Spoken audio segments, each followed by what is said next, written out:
Fox Sports. We are Black Hawks. We are Florida.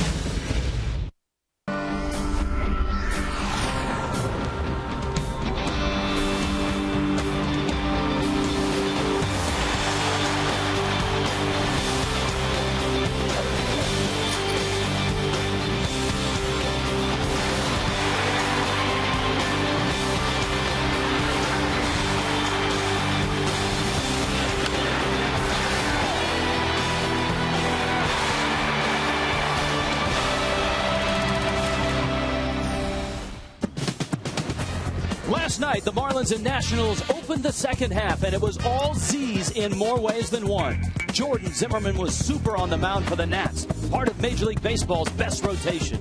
And that noted Marlin killer, Ryan Zimmerman, he was back at it, blasting a two-run homer and banging out 3 hits. So who's ready for Game 2? Me? You? Marlins and Nationals right now.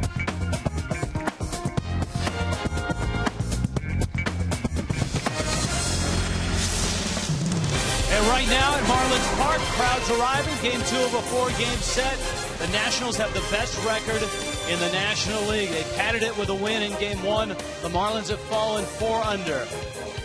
2003 National League Division Series ended that way, with Jeff Conine throwing a strike to Pudge Rodriguez. All that was missing there was JT Snow, as the Marlins and the Nationals honoring Pudge Rodriguez tonight here before the ball game. Hi, everybody. Rich Waltz.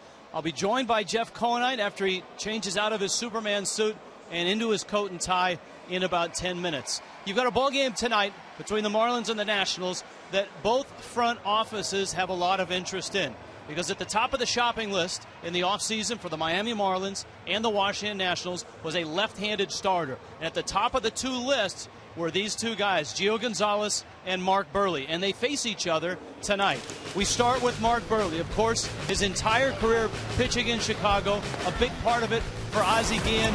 Buehrle, of all the Marlins offseason acquisitions, has probably performed best. You see his career numbers, 169 career wins, and he's in a groove right now. His last start was terrific. In 103-degree weather, he pitched in Milwaukee, continuing a string of 3 consecutive starts in which his ERA is under 1. So Buehrle's hot. He gets the ball. He faces the Nationals for the very first time. Yeah, he pitched against the Expos, but that was back in 2004. Gio Gonzalez gets the start for the Washington Nationals. We've talked about Gonzalez for the last 4 years. He was a staple for the Oakland Athletics.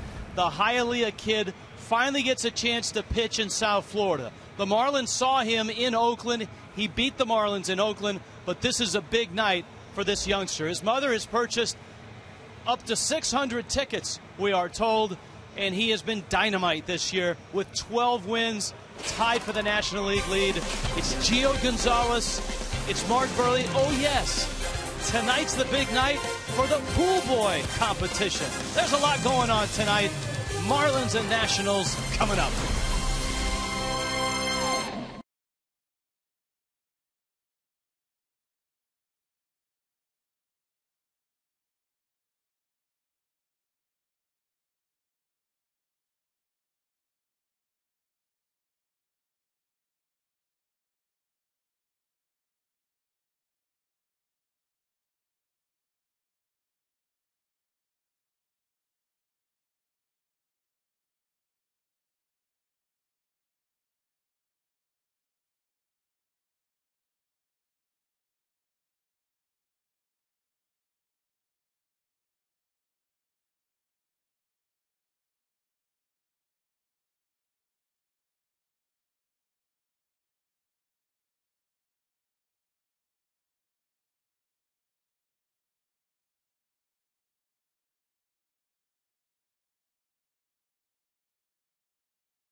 Marlins Park filling up. Let's start things down below with Craig Minervini. Craig? Well, as you know, we have the Pool Boy competition. One of these lucky contestants will win the Cleveland Pool Boy Award, and we are ready for our first of the 5 competitions. This is the skimming competition, and our contestant is Christopher Hahn from Orange County, which is Brett Hayes' home, and he now lives in Miami, an attorney, 28 years of age. You have the opportunity to get these 3 baseballs here in the pool in a record amount of time. The judges will be watching. Are we ready to go? Yeah, we're ready to go. Go! Go! He's got to skim these 3 balls here. You'd like beat the clock. This is much better, the Clevelander edition. He's got one. Watch out for that pole. All right. Oh! Now he's going after it. Watch out for Lucy, Romina, and Jennifer, the Clevelander girls. You don't want to skim them up in this competition. All right, he's got 2, but he can't find the 3rd baseball. How's the clock? We're at 30 seconds. 32 seconds. Does he get all 3? Does he? I thought there were 3. There's only 2 baseballs. Oh, for the net's over here. Oh boy, he's an attorney, and he's like looking for his client in the courtroom, and he can't find the 3rd one. You gotta find He cannot find the 3rd baseball. Was it in the net? It actually, wait, it came out. You did get it. It is out. It is out. All right, 32 seconds here. Here, if we show the shot over here, the 3rd baseball is right here. It actually did come out. So we have more of an addition problem here. That's why he's not an accountant. Now, does he lose points for diving in the pool? He does not lose points. I actually told him he was allowed. All right. We're allowing style points. Here are the judges. Show the judges. Our panel of 4 will be watching all the contestants here, and there are many other competitions: the dancing contest, beach ball, retrieval, and inflation, the all-important judges Q&A, and synchronized swimming, all coming up on this hard-hitting edition of the Pool Boy competition here at the Marlins game tonight. We'll be back to report more. We got a baseball game too. Marlins Nationals coming up here from Marlins Park. Back with that. Rich and Jeff Conine will have the call in a moment.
Pinch a Penny brings you the first pitch, which is strike 1 from Mark Buehrle. Marlins Nationals underway. Danny Espinosa, Bryce Harper, Ryan Zimmerman for the Nationals. Buehrle, who works quickly, bends in a breaking ball for a strike, and it is 0-2. Buehrle's season numbers: he is 8-8 with an ERA of 3.25. The 0-2 pitch, and it's outside. Rich Waltz with you. Jeff Conine will be joining us shortly. Tommy Hutton still on vacation. 18th start for Buehrle. And with a breaking ball, he gets Espinosa. The Washington Nationals have the best record in the National League. They've got a 4-game lead in the East, and their lineup is clicking right now. Davey Johnson presented this at home plate. Bryce Harper follows Espinoza. Ryan Zimmerman, a big night last night. Michael Morrison, right. Anna LaRoche had 3 hits last night. Ian Desmond played a big part in the Nationals' win. Tyler Moore, a rookie, gets a start in left field. Jesus Flores behind the plate. And Hialeah's own Gio Gonzalez on the mound. And a breaking ball from Burley, a strike to Bryce Harper, who has hit in 8 straight. He had just 1 hit last night, but he showed his moxie and his hustle. All impressive for a 19-year-old. Flips a line drive Hanley's way. Hanley makes the catch. So Burley has 2 quick outs. Marlins defensively brought to you by the Cleveland Clinic, Florida. Donovan Solano getting the start against the lefty. Bonifacio in center, Ruggiano in right. Lee, Infante, Reyes, Ramirez around the infield. John Buck is catching Mark Burley. And here is Ryan Zimmerman, who did damage last night with the 2-run home run in the 3rd. The Nationals got 5 runs off Josh Johnson last night. Breaking ball, strike from Burley. While Miami got nothing against Jordan Zimmerman. Zimmerman was outstanding in his 6 innings of work. The only run came against the Nationals bullpen. Zimmerman clubs that one into left center field. That's hit pretty well. It lands in the gap. Around first is Zimmerman, and he is in at second base with a double. And he just keeps hitting the Marlins, something he's done since he arrived in the big leagues out of the University of Virginia. Burley gives up his first hit. And now you've got Michael Morse, who was 0 for 4 last night. Zimmerman, a busy night last night. He had a couple singles to go with the 2-run homer. So he already has 4 hits in this series. And here's Morse, the Nova high school product. Fouls it back. There's a real South Florida flavor with these Nationals. Gio Gonzalez getting the start. You've got Morse. Of course, we saw Sean Burnett of Wellington last night. Davey Johnson, an Orlando native. Zimmerman at second, and Morse pops it up, but it's out of play. Buck over for a look at the railing. And it's 0-2. Miami has dropped now 3 in a row. You count the 2 losses at the end of the first half in St. Louis, including the real gut punch on the last day of the first half in St. Louis, and then the loss last night to the Nationals. Burley just missed. Counts 1-2. Papa John's bringing you Fox Tracks, and home plate umpire Eric Cooper was right on it. That was just out of the strike zone.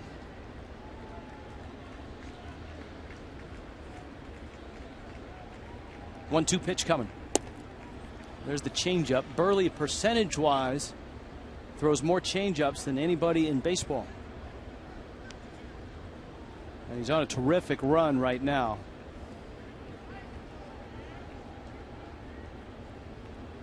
A guy that with a little support early would have a much better record. That is a strike. Burley brought it in and caught the corner. Zimmerman left at second. We await the arrival of Mr. Conine, and the Marlins are coming up.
Reyes, Mark Burley, Gio Gonzalez, Marlins Nationals, game 2 of this 4-game set. And here come the fish. Jose Reyes, Omar Infante in the 2 spot. Carlos Lee hits 3rd.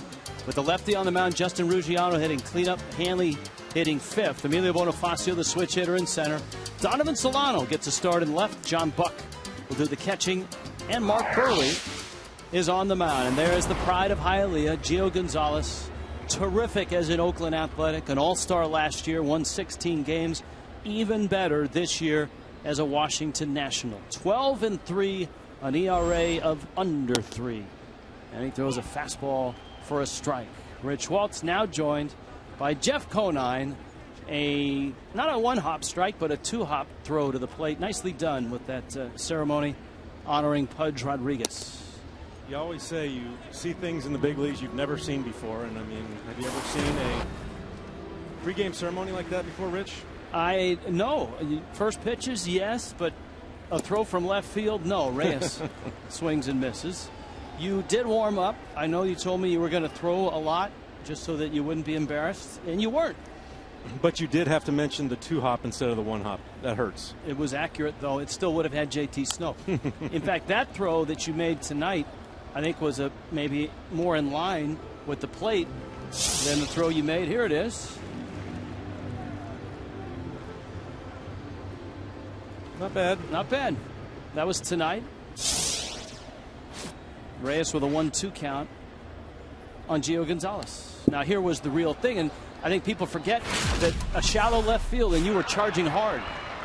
That was the most difficult part of the whole play, was the bad hop it took, and it had to come off to the side there. But JT Snow was unavailable for tonight's ceremony.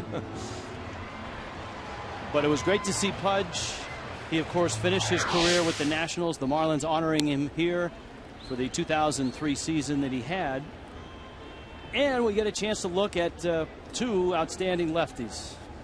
An older one, a younger one. And this would be the younger one. Gio's just 26, and he's 2-2 on Reyes. Pudge Rodriguez will join us later on tonight in the booth. he looks good, doesn't he? Geez, looks like he'd still play. He probably would if he had had the chance. But he's headed to Cooperstown. He'll be there on the first ballot. Absolutely. Papa John's pitch tracks. As Gio Gonzalez, a dominant starter, worked a 1-2-3 4th inning in the All-Star game on Tuesday. And Reyes fouls it back. There's the fastball, a 95-mile-an-hour fastball. 2 types of curves, a get-me-over curve and a real sharp breaker. And he will mix in a changeup. Yeah, he's got, like you said, all-star ace-type stuff. He was very coveted this offseason. A lot of teams were trying to trade for him. And I think the Washington Nationals just offered up the best package of prospects in order to get away from Oakland. And it's ironic, too, because the Marlins coveted Gio Gonzalez. The Nationals coveted Mark Burley. Those 2 lefties were at the top of the list for both organizations. The Marlins were able to sign Burley as a free agent, and the Nationals had enough prospects in their system that Billy Beane in Oakland said, green light, he's yours. 2-2, 10th pitch of the at-bat, and Reyes has already seen 10 pitches now. He's about to see number 11. Great way for Jose Reyes to start off this game, get Gio Gonzalez working a little bit. You hope to, you can't really say that you'd like to get into their bullpen because their bullpen's so good, but you'd like to see this guy make an early exit.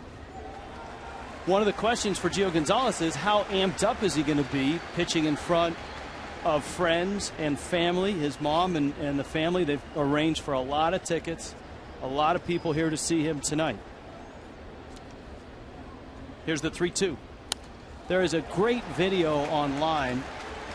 We tweeted the link to it, and it's an interview with the heroes of Hialeah, and Gio Gonzalez talking about representing Hialeah and being drafted and getting to the big leagues.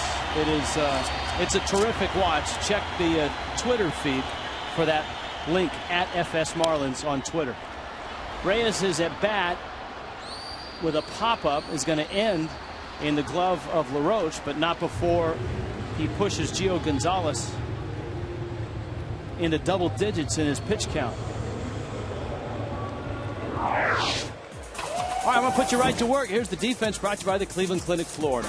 Yeah, we got Tyler Moore, Bryce Harper, Michael Morse rounding out the outfield. Zimmerman, Desmond, Espinosa, LaRoche at first base. Gio Gonzalez and Jesus Flores behind the plate. Omar Infante now to face Gonzalez.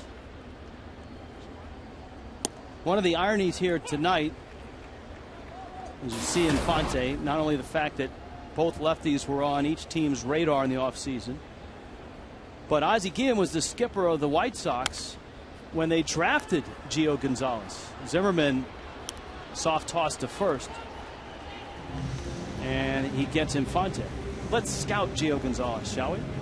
We shall. I mean, you pretty much just scouted him pretty much all by yourself.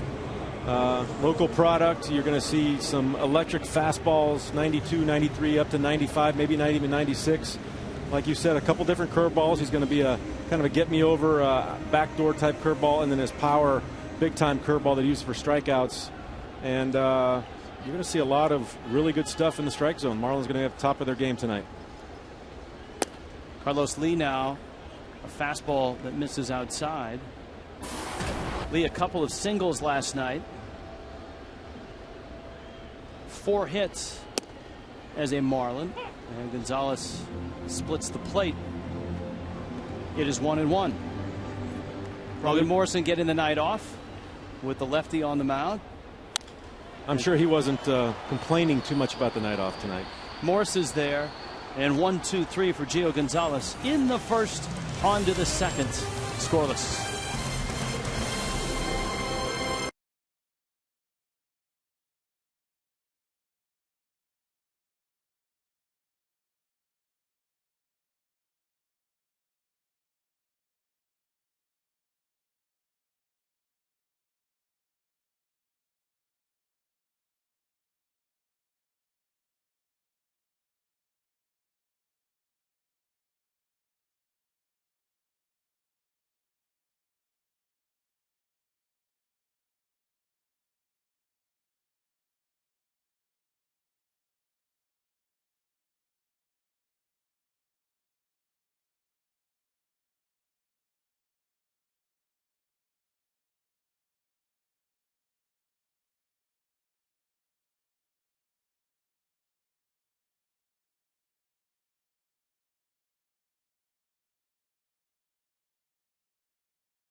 Folks at H.H. Gregg in Miami tonight. Coventry Healthcare second inning. A scoreless ball game. Let's check in with Craig Minervini. Craig?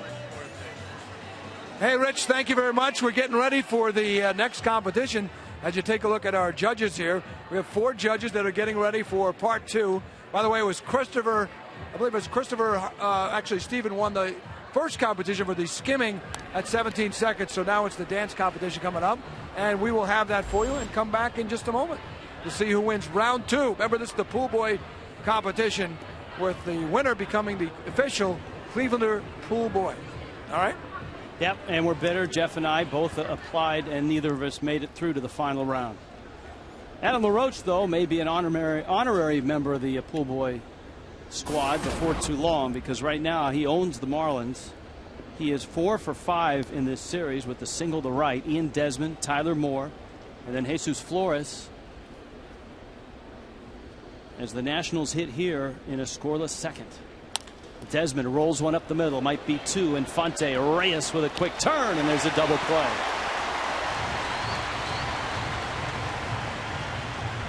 Four 6-3. Burley working quickly, gets a couple of outs. It's your chance to play catch with Logan Morrison on the field. Just log on to JiffyLubeCatch.com. Play play catch with Logan Morrison sweepstakes. 2 lucky winners will be selected to play catch on the field with Lomo prior to the game on July 27th. Jiffy Lube, the official oil change of the Miami Marlins. Burley had 13 pitches in the first inning, has gotten 2 outs with 2 pitches in the second inning, and Gio Gonzalez had 13 pitches just to Jose Reyes, the first batter of the game. But unfortunately, he got the next 2 outs in just 5 pitches, so not too bad. This is our first look at Tyler Moore, the 25-year-old out of Brandon, Mississippi. Played at Mississippi State in the absence of Jason Worth. Moore getting a chance to play in the outfield, and he takes a strike.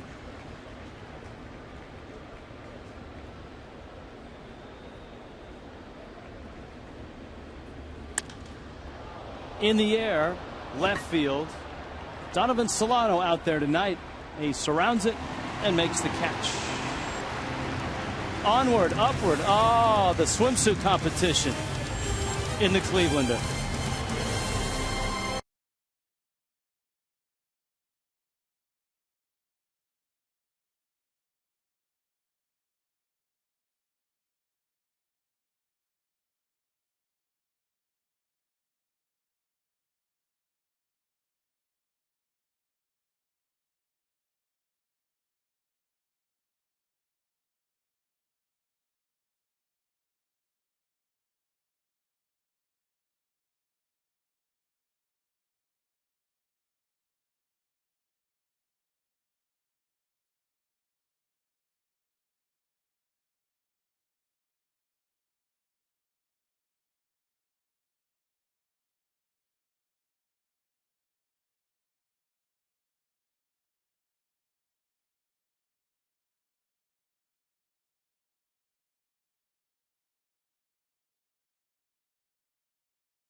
Es presentado en SAP por Coventry Healthcare of Florida. Scoreless ball game. Oh, the swimsuit competition. Let's go down to the Clevelander and Craig Minervini. Thank you very much, Rich. This is the dance competition. Australian underwear model Todd Finley is on the stage. There are 4 judges here scoring this part 2 of this competition. Whoa! Some low scores off the bat. Christie giving him just a 3-7 from Renee. Wait a minute. There's a big difference of opinion here. Why the 3? That wasn't up to my par for dancing skills. Renee, you gave him a 7. Gotta do something with it. That's a better score. A 3 and a 4 over here. Wow. The judges are scoring very, very difficult here early on in the competition, Rich. All right, the winner will be named in the 5th inning. And, of course, always nice to see that little Jose is down there supervising. Justin Ruggiano off the end of the bat dribbles that one foul. Ruggiano has been a terrific story for the Marlins. A guy that has finally been able to get a chance at the age of 30 to play every day in the big leagues. And since June 1st, only 1 hitter in baseball has a better average than Ruggiano. Gonzalez with that backdoor breaking ball strikes out Ruggiano. Andrew McCutchen, the only guy that has hit better than Ruggiano in that time. And you see what that pitched, the kind of stuff that Gio Gonzalez has. 119 strikeouts now, 4th in the National League. He leads the National League in batting average against, the lowest at 192. He's allowed only 4 home runs. That's the lowest among starting pitchers. That backdoor breaking ball to Ruggiano is pretty much a perfect pitcher's pitch. There's not much you can do with that. You can hope to maybe foul it off if you even recognize that it's a backdoor breaking ball. Hanley Ramirez takes a strike. Emilio Bonifacio will follow. Marlins here in the second. If these two starters hold form, this game will move quickly and it will be low scoring.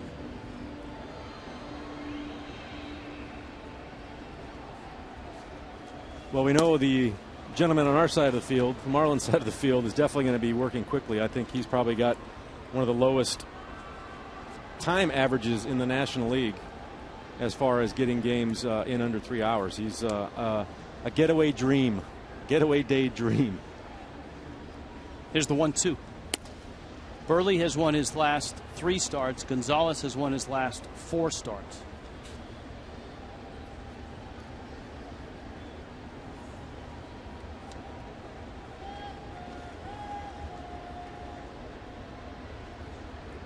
Monsignor Pace High School. And he was drafted out of Monsignor Pace by the White Sox as the 38th overall pick. The skipper of the White Sox in his rookie season as a manager was Ozzie Guillen. Gio Gonzalez never got to the big leagues with the White Sox. Another backdoor breaking ball and another perfect pitch from Gio Gonzalez. Let's check back in with Craig Minervini. Wait, stay right here. We just had some big scores here. 8s and 9s for your score so far. Yeah, hey, I just like to go out there and have some fun. And you also, did you not win the skimmer competition too? Oh yeah, I did. I'm a triathlete, so I got a little head in the game there. Swimming's my thing. Stephen DiNicola, where are you from, Steve? I'm here from Miami, Florida. Go to UM. Stop up to you. Why do you want to be the Cleveland pool boy? Pool boy, because I love the Marlins. Always come out here, got season tickets. Just figured I'd have fun while coming to the games, You're a good fan. Yeah, I come here all the time with my sister and family, so good time. You did a good Lavesa too in the dance competition. Thank you. Yeah, no problem. Have a good one. Big scores here, 8s and 9s. Back to you.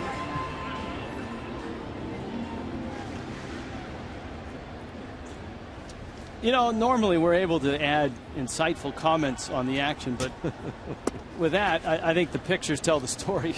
Just like I was saying about things you've never seen in the big leagues before, I guarantee you've never seen a pool boy contest in the big leagues. Ball and a strike to Bonifacio. And Emilio hits a 2-hopper out to short. Desmond fires to first, and LaRoche just kept his foot on the bag. The only scoring has been out in the Clevelander tonight.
By Toyota.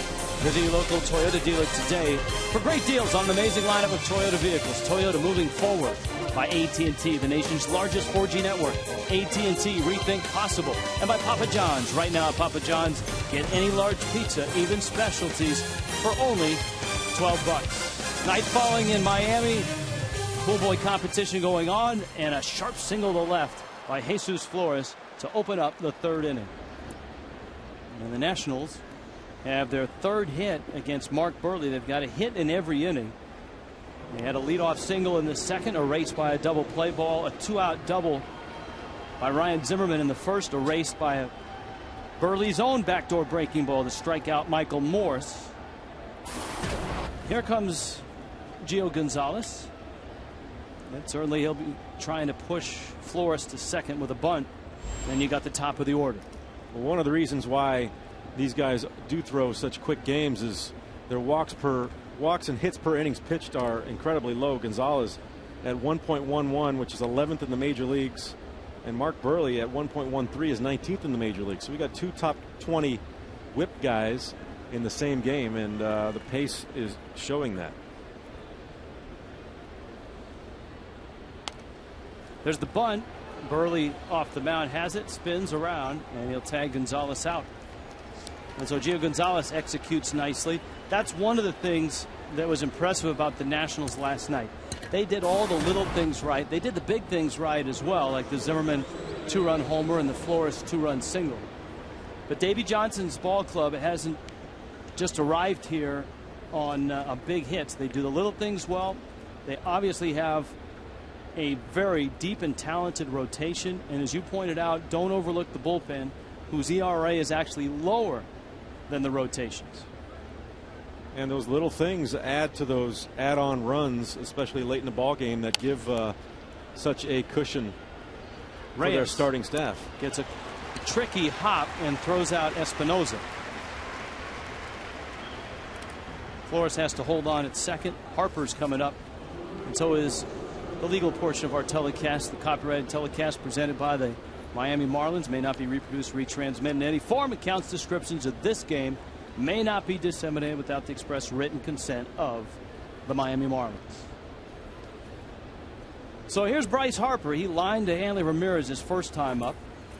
A 1-for-5 night last night.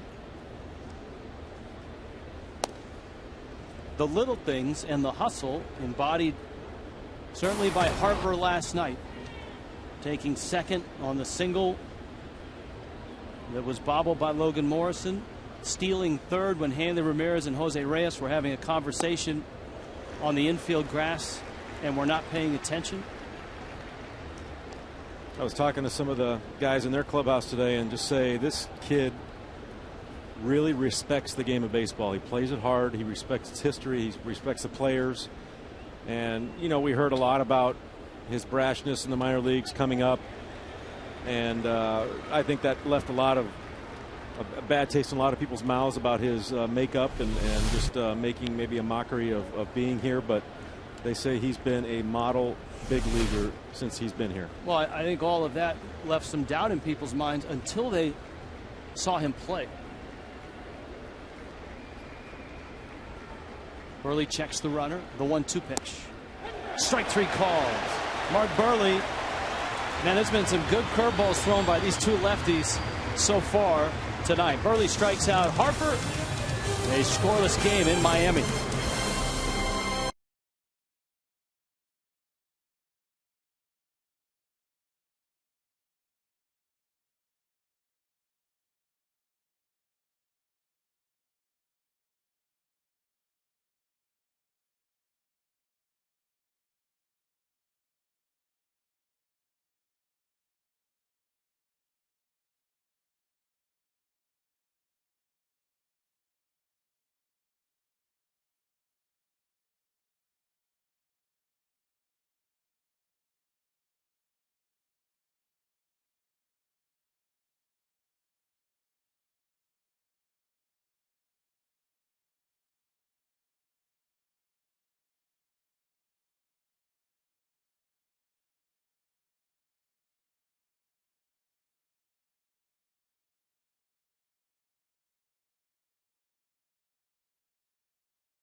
Both lefties have used the back door.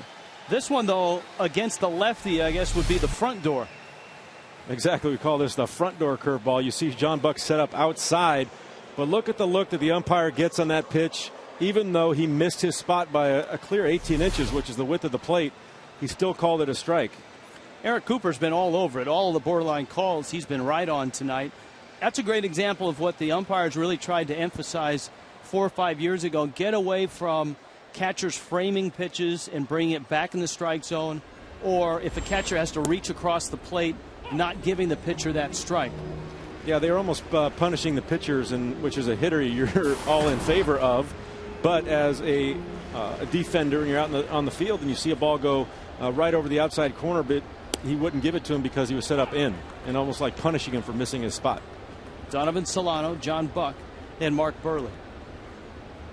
So Donovan Solano gets a start. Jonathan Solano probably will get a start somewhere in this series, the backup catcher.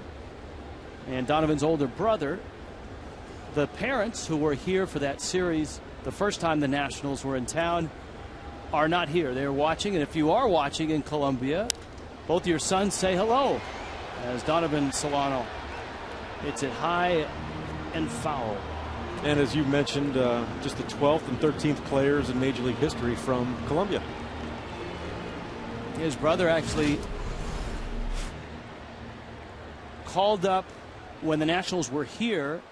Donovan had been in the big league for about a week, and the parents came in from Columbia and they traded uniforms. One night Mom would wear the Nationals, Dad would wear the Marlins, and they swapped jerseys the next night. Let's check in with Craig Minervini. Craig? Thank you, Rich. We're getting ready for the beach ball inflation. I just want to show you, we have fans now here rooting for Steven, for Pool Boy, who won the water skimming competition, and a big media flock, too. Brent, show what the media is here covering this major event. Newspapers, Channel 6 is here. All right, here we go. Beach ball retrieval. Let's get them started. They had to get All right, let's go. Get these beach balls ready. Go! Whoever goes the fastest here will win the competition. This is round 3. It's scheduled for 5. Very difficult competition. Struggling on the left here. Is that Mike? Right here. That's a winner. That's Christopher Hahn. Chris Hahn came in first. The attorney. The attorney has some luck. The 28-year-old attorney who's known to blow some hot air in his business, I'm sure. Congratulations. Thank you, thank you. I'm doing it for Marlins Nation. He wins the third leg of the competition, guys, and you saw it live right here exclusively on Fox Sports Florida. Rich? I don't know if we should be thrilled to that or if we've hit an all-time low, but either way, it is entertaining. Here's Mark Buehrle now. By the way, we're missing Gio Gonzalez. Just carve up the strike zone right now. He threw 3 really good pitches to John Buck and struck him out. He has struck out 4, and he is really motoring.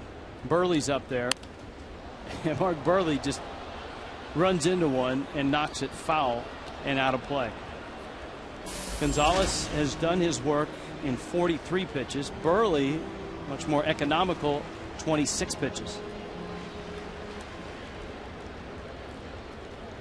You look at their whip, walks and hits per innings pitched, and Gonzalez just slightly lower than Buehrle. They go about it in different ways. You got Gio Gonzalez got 110 innings pitched, has only given up 71 hits, although he's walked 42 batters. Mark Buehrle, on the other hand, has pitched 113 innings, started this game, given up 112 hits, but only 16 walks on the season. 5 strikeouts tonight for Gio Gonzalez, 123 on the season.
reluctantly check in with Craig.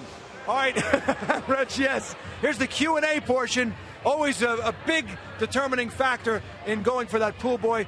And Nicole, you've got a question here for our contestant, Mike Cugno. What do your friends say is your best quality?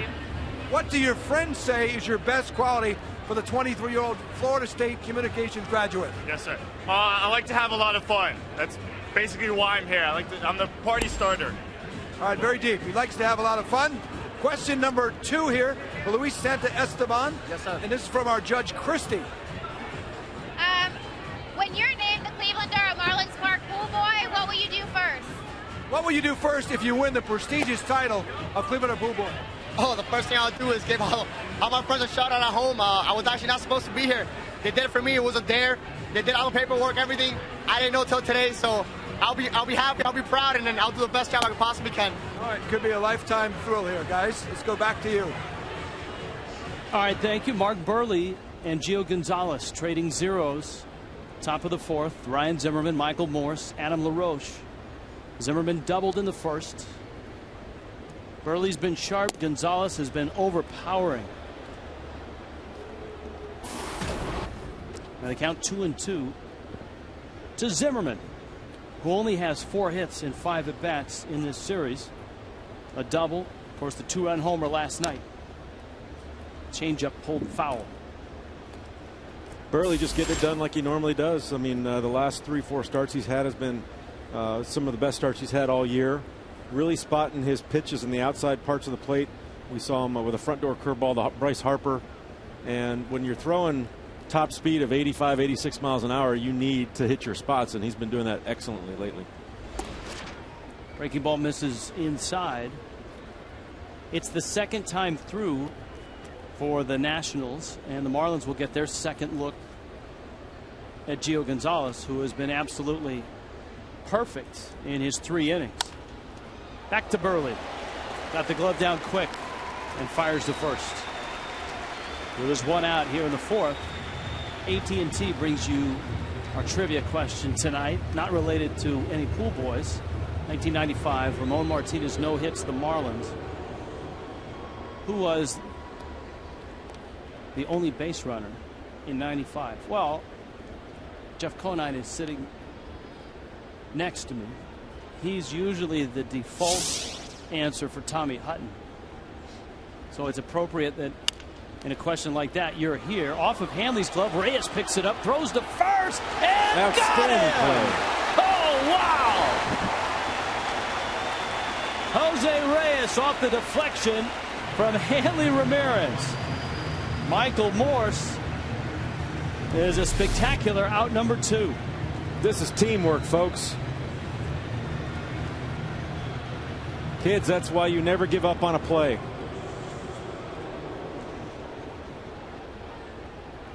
That is 5.63 in the books. Jose Reyes showing off the tremendous arm strength. That's flat-footed, sidearm, 1 hop to first base. Adam LaRoche takes a strike, and the count's 0-1. LaRoche singled in the second. The Marlins can't get him out either. Zimmerman's been a pest LaRoche as well. 4 hits for LaRoche. Burley thought he had a strike, and it's a ball and a strike.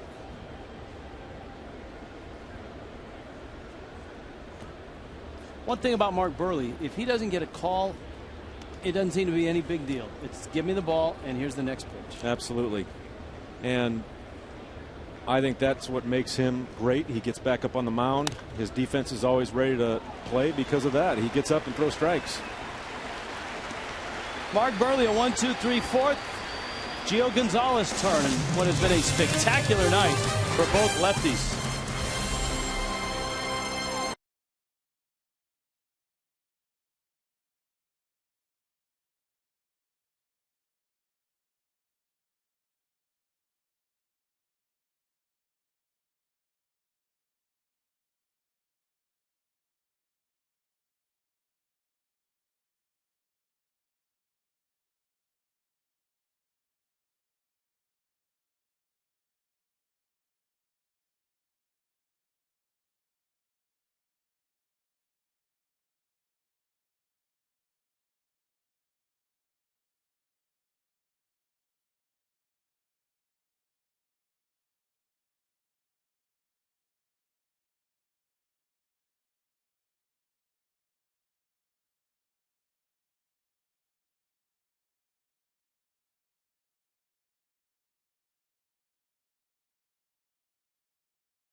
Florida is brought to you by Nissan. Get to Nissan for the biggest savings under the sun at Nissan Summer Saving Days. Visit ChooseNissan.com. And by the new summer menu at Burger King. Let's have a barbecue today. Quite a matchup here. 26-year-old Gio Gonzalez, a native of Hialeah. 33-year-old Mark Burley, a native of St. Charles, Missouri. And in the bottom of the fourth, it's a scoreless game. Gonzalez misses outside to Jose Reyes. Probably the best at bat the Marlins have had was Reyes, a 13-pitch at bat before he popped out in the first.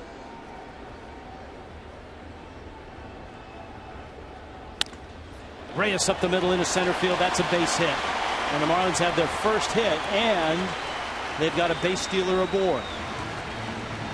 Well, that first at bat, not only was it a great at bat for the team, making Gio Gonzalez throw a ton of pitches, but Jose Reyes got to see everything that he's got in his arsenal, and that sets him up for the rest of this game.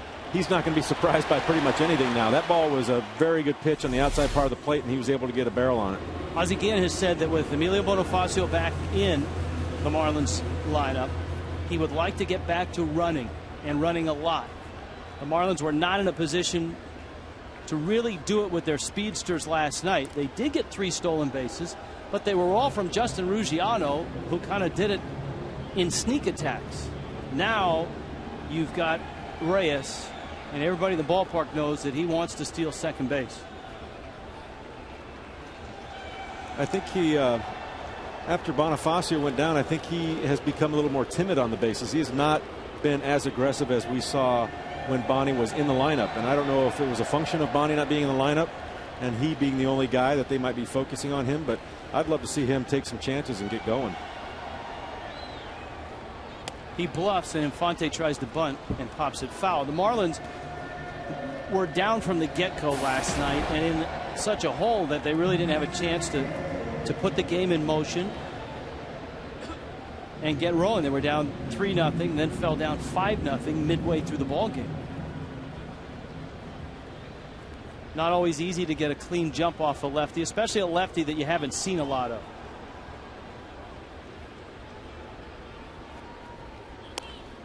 Infante's bunt is a good one, and the throw gets him at first. And so the Marlins have a runner in scoring position, and now they've got Carlos Lee and Justin Ruggiano. Now this trivia question is so tough. Jeff Conine doesn't even know if he's the answer to this. I really don't think I was, because I remember this game very well, and we had no chance that night. I'll go Kurt Abbott. Tommy Gregg. That was a tough one. You could have given me 10 chances that I wouldn't have guessed that one, I don't think. All right, here's Carlos Lee now looking for his first RBI as a Marlin. And he takes a mean rip at that 92-mile-an-hour fastball. The count is 0-1. This is exactly why the Marlins traded for Carlos Lee. These type of situations, he's a proven run producer in the middle of that lineup. He's done it time and time again for many years. This is where they need him to step up big, especially in a game like this when this run could be critical. Fastball sails high. Hanley Ramirez struggled in the 3 spot to drive in runs. Lee, who didn't have a whole lot of talent around him on a very young and rebuilding Houston ball club, drove in 29 in the first half with the Astros.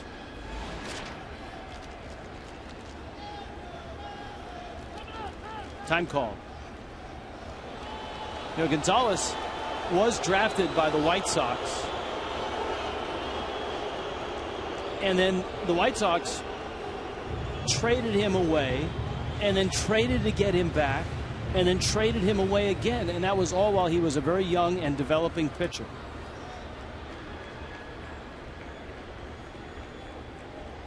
Here's the 1-1. And I asked Ozzie Guillen before the ball game about all of that trading, and Ozzie said, well, he never got to the big leagues. He was deep in the lower minors, but everybody knew he was a good prospect, and that's why he was involved in the trades. He was traded to the Phillies to get Jim Thome. Aaron Rowan went with him. The White Sox got him back in the Freddie Garcia trade with the Phillies. He was sent to Oakland in the Nick Swisher trade, and of course blossomed in Oakland and came to the Nationals for 4 prospects. That tells you what kind of arm this guy has. He had some serious control problems his first couple times up in the big leagues with Oakland. 25 walks in 34 innings the first time up, 56 walks in 98 innings the second time up, but figured it out. 200 innings the last 2 years in Oakland. Both low 3 ERAs, 15 and 16 wins. Really established himself as a dominant starter. American League All-Star last year, National League All-Star this year. Liner right center field. That's in there for a hit. Here comes Reyes, and he will score. And Carlos Lee knocks in the first run of the night. Carlos Lee right here. He's not looking to hit a home run. He's not looking to drive the ball. He knows he's got a speedster at second base that can score on any single in this ballpark. He's looking to put it in play, and look at this pitch off the plate away. This might even be a ball. Takes it off the end of the bat to the other opposite field. Scores Reyes. Excellent piece of hitting.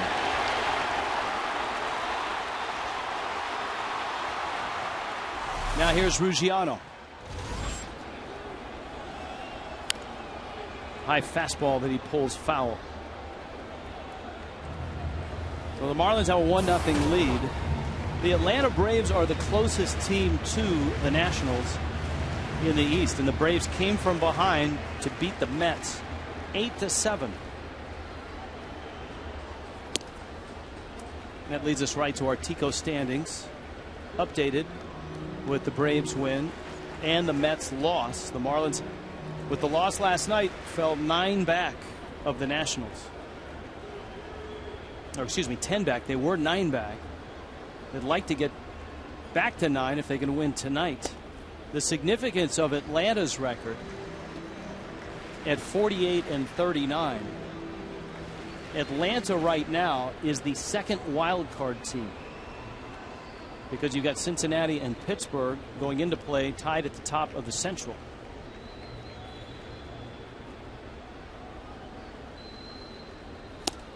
Ruggiano, a swing and a miss. The Reds have actually nosed ahead of the Pirates by beating St. Louis in 10 innings 3-2.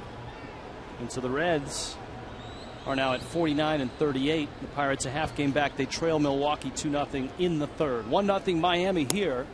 Backdoor breaking ball. Gio Gonzalez rings up Ruggiano for the second time. Wow, he's already got 6 strikeouts. And probably the 4th time we've seen this backdoor breaking ball for one of the strikeouts. This might have been a little further out than the others. Maybe just off the edge. Yes, just off the edge.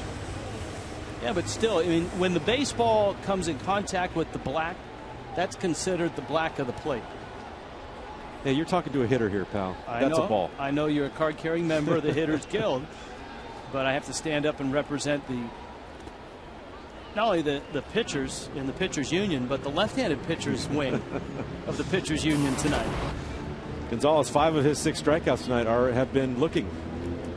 And that's one of the things, if you haven't seen him pitch as a hitter or as a fan, is his breaking ball comes a long ways. It's like a wiffle ball breaking ball. And as a hitter, when you're seeing that thing leave his hand, you think it's so far outside, that backdoor breaker, you think it's so far outside you give up on it pretty early. And with that late sharp break, you'll see this late sharp break. That's the one down the middle to Ramirez, but the one that struck out Ruggiano was he just gave up on that ball.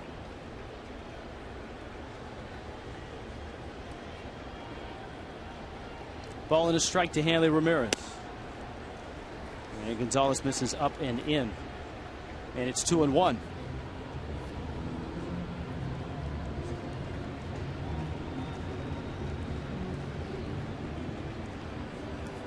Hanley had a couple of singles last night. Also struck out a couple of times. Carlos Lee, very small lead at first. Gonzalez misses away, and he's run the count to 3-1.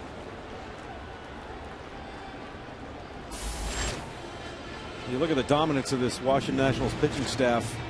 contrasted to the Marlins, you've got Gio Gonzalez, Steven Strasburg, Zimmerman, Ross Detweiler, another Detweiler, and Jackson, who all throw 95 miles an hour plus. They're all power pitchers, so you're really not getting a break with a guy that might thumb it up there one night where you can really get a good look at. You've got to be right on the game all the time.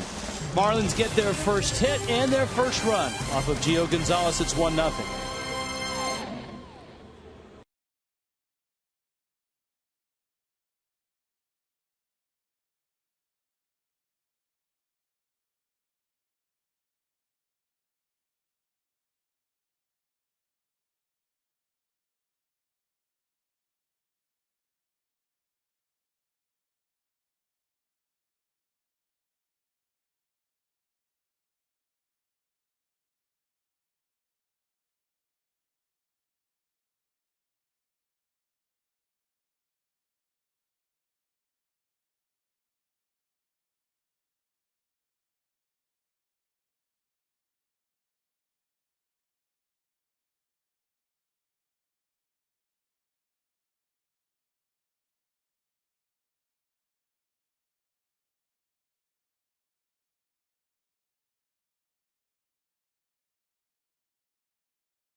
Of our competition, and we'll get back Marlins Nats here. Good ball game. We go to the top of the 5th. It's synchronized swimming.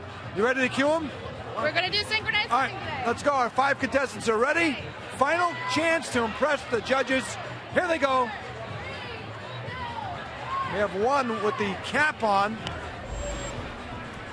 That is Mike Cugno, I believe. They were given YouTube videos of synchronized swimming and told to try and mimic that, guys. And I'm not sure they watched the video. They're struggling here. What? They're struggling. Oh, this is great. We love it. Talk with the judges here. What are you seeing here? This is awesome. These guys are really good at this. Really? You may see a better performance at the Olympics. How long does this last? 10 more seconds. 10 more seconds. Okay, we have only 10 more seconds, thankfully. The synchronized swimming. Judges watching closely, intently. And we'll have the championship results coming up in just a moment, guys. Back to you. It's hard to make a transition from that to a future Hall of Famer, but we'll try. As Ivan Rodriguez has joined us in the booth. Pudge, as he obviously was known throughout his baseball career. And congratulations on being honored tonight. Jeff Conine made another nice throw.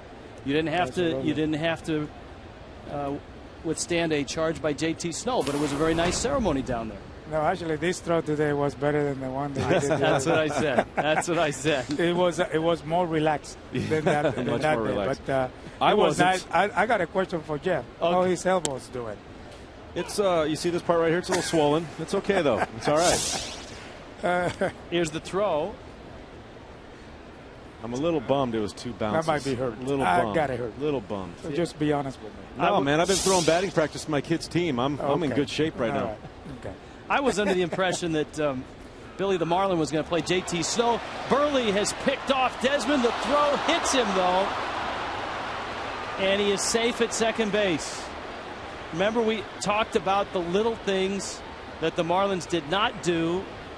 Reyes and Carlos Lee discussing things. Here comes Ozzie Guillen. Well, it looks to me that he was out of line.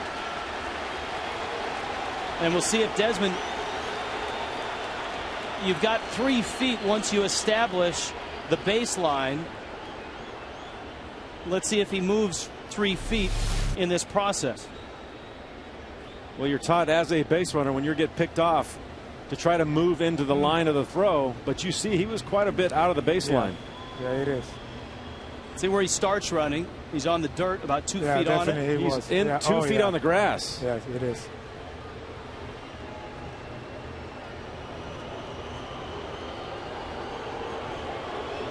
And the Marlins aren't going to win this argument.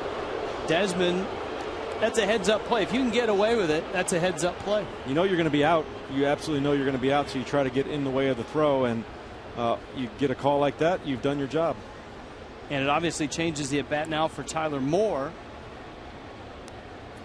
Though you do have the bottom of the order with Moore, Jesus Flores, and then Gio Gonzalez against Burley.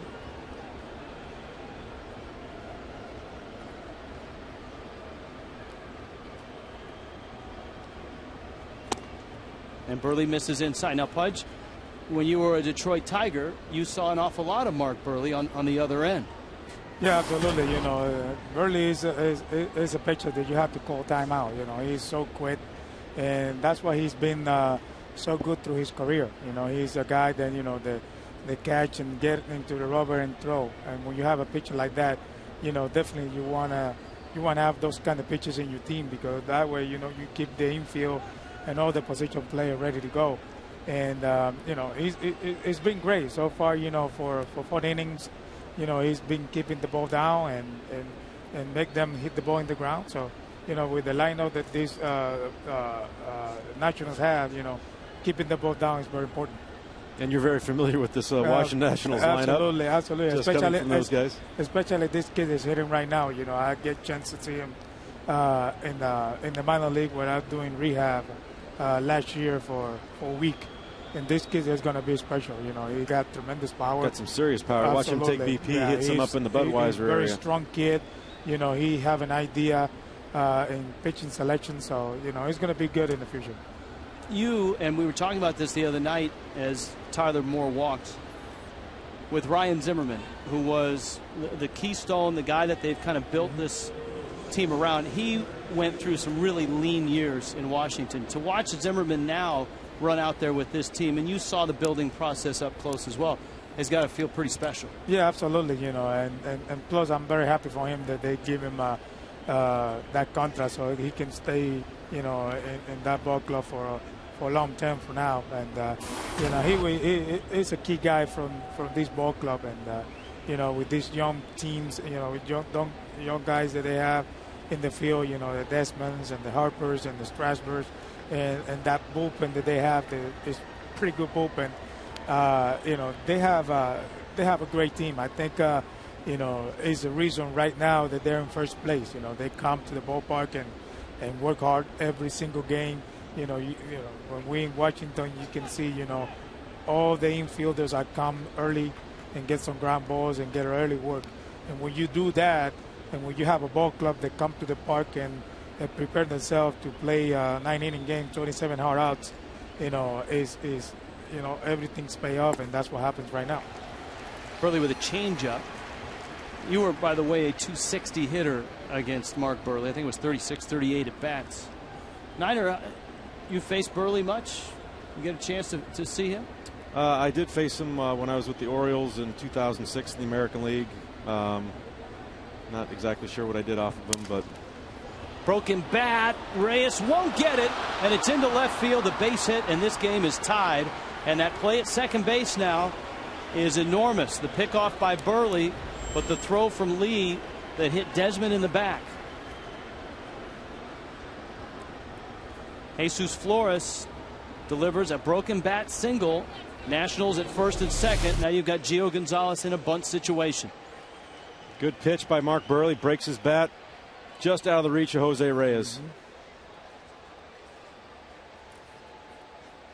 And now Gonzalez will be bunting, trying to get Moore and Flores up to second and third.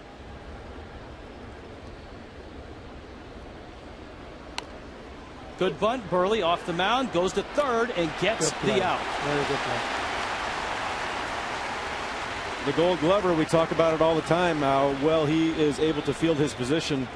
And I think his style of pitching lends to that. You see when he is squared up perfectly after his delivery.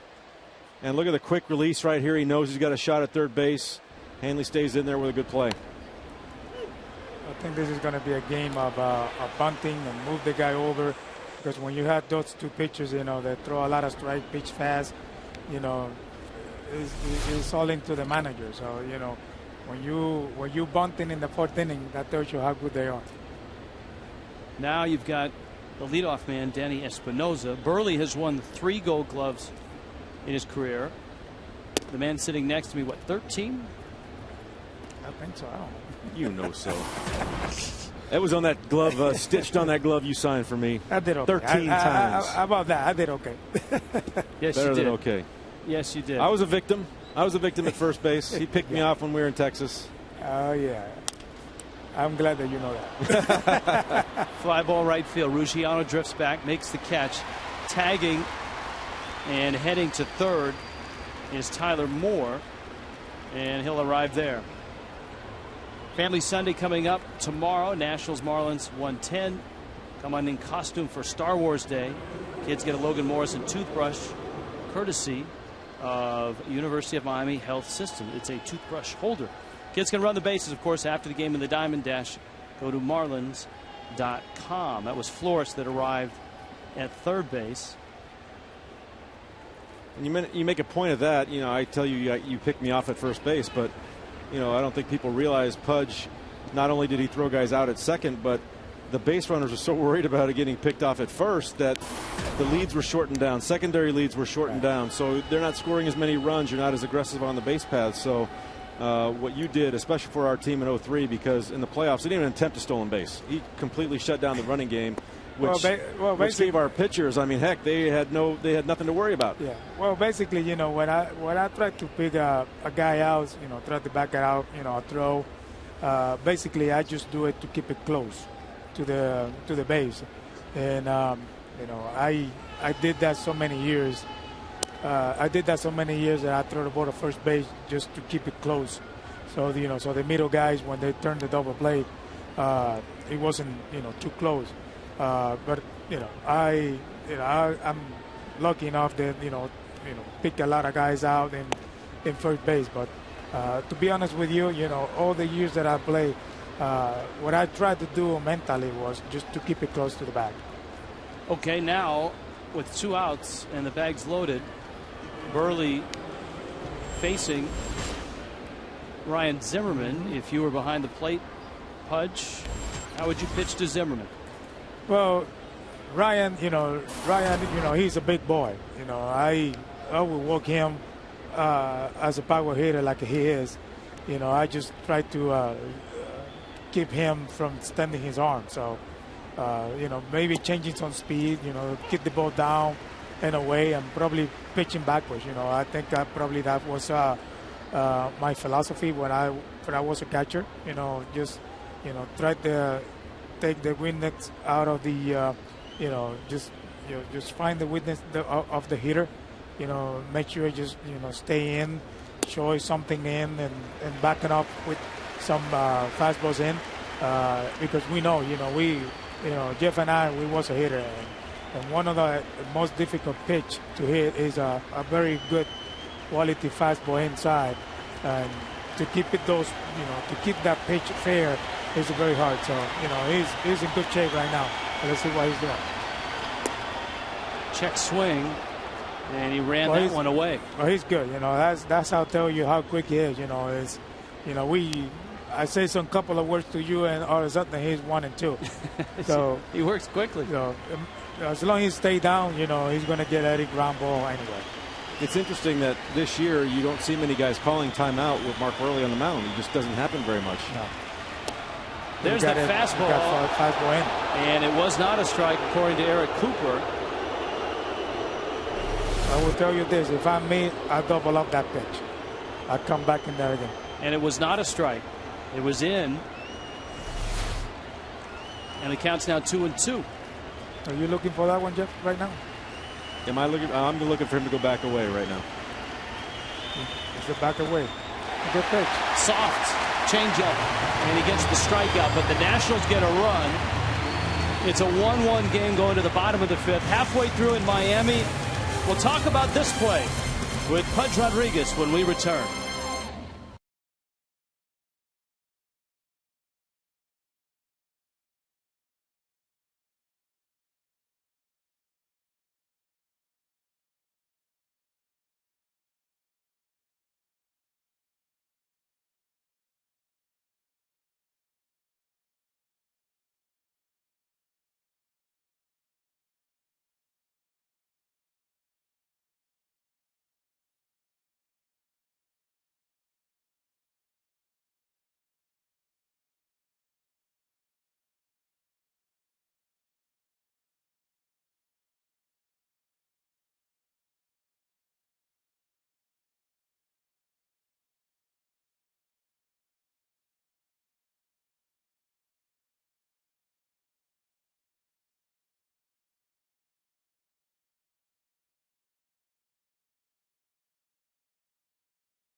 foolproof stats.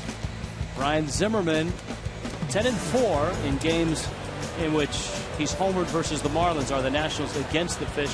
15 homers against Miami, the most against any team. Nationals are counting on Zimmerman. You can count on Just For Men Auto Stop Foolproof for results. Rich Schwartz, Jeff Conine, Ivan Pudge Rodriguez joining us right now. There's Ryan Zimmerman, Pudge's former teammate. You ended your career with the Nationals. You had, of course, your best years with the Texas Rangers. But the endearing memory for Marlin fans of you was the 2003 regular season. I know they reenacted the throw, but they could have reenacted all the big hits you had in that National League Championship Series as well. You were the MVP of the National League Championship Series, and of course, you and Josh Beckett were in a dog pile at Yankee Stadium when it was all said and done. Yeah, absolutely. We have a great year. I think we have a goal in our mind, and starting spring training. Jeff wasn't there, starting with us, but he was a big key for us when he came into our ball club. And but we have a goal starting spring training that I think we believe in ourselves, and we have a great team with the pitchers they have. I think always I'm a believer that when you have Bonifacio, one of the fastest men in baseball, with a bunt single to get things started for the Marlins in the bottom of the fifth. Good bunt right there. Good started inning. I think when you have a pitching style like that, you're always gonna, you're gonna get some high hopes. And we have, Penny, AJ. Unfortunately, AJ got hurt early, and we didn't. He wasn't able to continue with us through the year. But then, we have, Dontrelle Willis was a great addition. Redmond, the guys coming from the bullpen. I think the year that we had wasn't unbelievable. We didn't have a good one, a good first half. That's what we bring a good player like Jeff into the ball club and help us, more veteran guys into our ball club. And after that, in the second half, I think we take off, right, Jeff? Oh, it was. They asked me about teams I've played on and which team I thought was better, 97 or 2003, and I just said we had so much fun in 2003 with Andy Fox and Brian Banks, and those guys on the bench were just so key to our success. Everybody on that team was on board with getting runners over, with moving guys over, getting them in. I mean, it was just everyone knew their job, and everyone was very good at executing their job. And not forgetting Mordecai. Mike. Mordecai, I mean, come on. I mean, a guy that cleaned up the base. A guy that cleaned the base, with bases below the double in Chicago. Nothing better than that. But we had, as a family, almost like we had a family. And it was just, we had a great time together. Every time we came to the ballpark, we had a good time. What do you think? And at that time, also, he was a third base coach. Yeah. Right? What do you think of this guy, Gio Gonzalez? He's from Hialeah, so he's from down here. He's lighting it up right now. He's 12-3 with an ERA of under 3. You seen him pitch much? Well, I didn't see him. I never faced him, but I know, and I see him pitch, and he had great stuff. When he was with Oakland, when you play in the West Coast, basically you don't see the talents that they have over there because the time change. But he's a great pitcher. He's like Burley. He pitch quick, and when you pitch quick again, you're gonna get a lot of outs, make the fielders moving, and throw strikes. Solano with a bunt, and he pushes Bonifacio to second. Fielding the position well, like we saw right there, and throw all the pitches for strike. When you don't walk too many. When you don't walk too many hitters, you're going to get a lot of outs, and that's what he's doing this year. Here's the tough part, guys, about the bunt is you've got John Buck up, but behind him is Mark Burley. And so if you're Gio Gonzalez, you can be cautious with Buck, or you can go after him, and then if you get that out, you've got Burley to close out the inning. Well, in this situation, pitchers like this, when they have so much confidence in their stuff, maybe like you say, he might pitch in around them, or maybe kick the ball down and see if John Buck goes to, swing a pitch out of the strike zone and get a ground ball or something. But the way he starts, maybe it looks to me like he's going to try to stay down and pitching around them. Yeah, you got a low strike there at the knees, and there's Burley on deck. Of course, you also have Bonifacio, who has 20 stolen bases, and you never know if he breaks for third.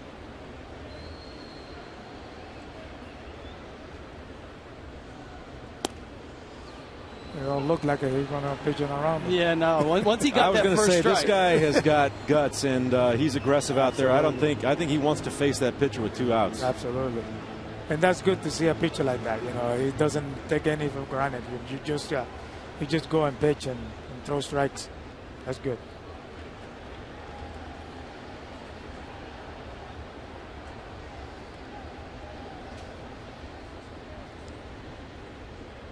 He's running, and Buck fouls it. Bonifacio got a good jump.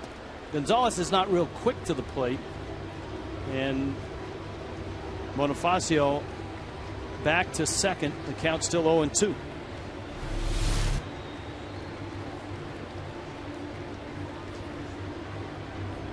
Good break there. I don't think Flores would have even had a play at third base. Especially if he throws a breaking ball, as he did on that pitch.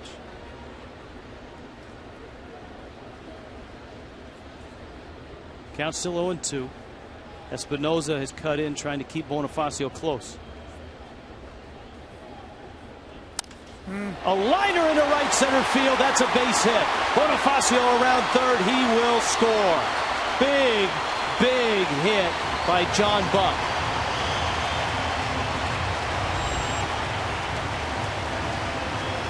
Talked about those little things the Washington Nationals did so good yesterday, so well yesterday. 2 sacrifices today, getting the guys in scoring position. 2 big hits by both Carlos Lee and now John Buck. And the bunt single by Bonifacio to start it all. And now Gonzalez went after Buck and pays the price. Burley comes up with 1 out and probably will be trying to bunt Buck to second base.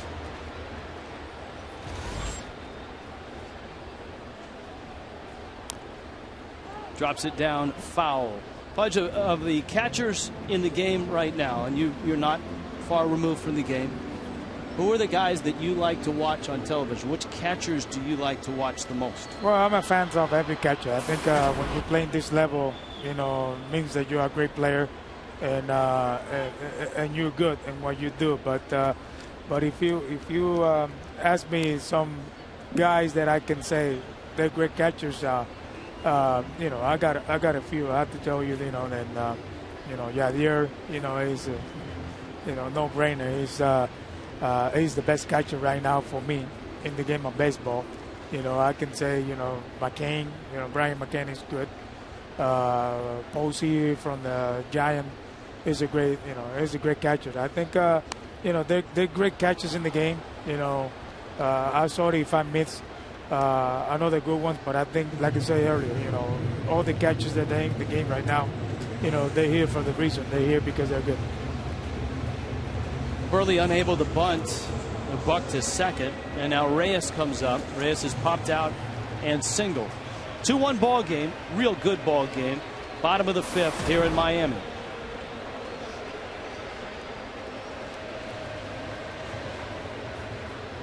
By the way, that's the 7th strikeout that Gio Gonzalez has in the ball game. Sharp ground ball to third. Zimmerman goes the short way. Pudge, thanks for the visit. Congratulations, and in 4 years we'll see you in Cooperstown. Oh, thank you, appreciate it. All right, Ivan Pudge Rodriguez. Buddy.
Welcome back, everybody. Here at the Clevelander, the pool bar competition has come down to a runoff. They could not decide between these three. Todd Finley, Mike Cogno, Steve Nicola. They're going to have a dance-off. 45-second dance-off. Cue them.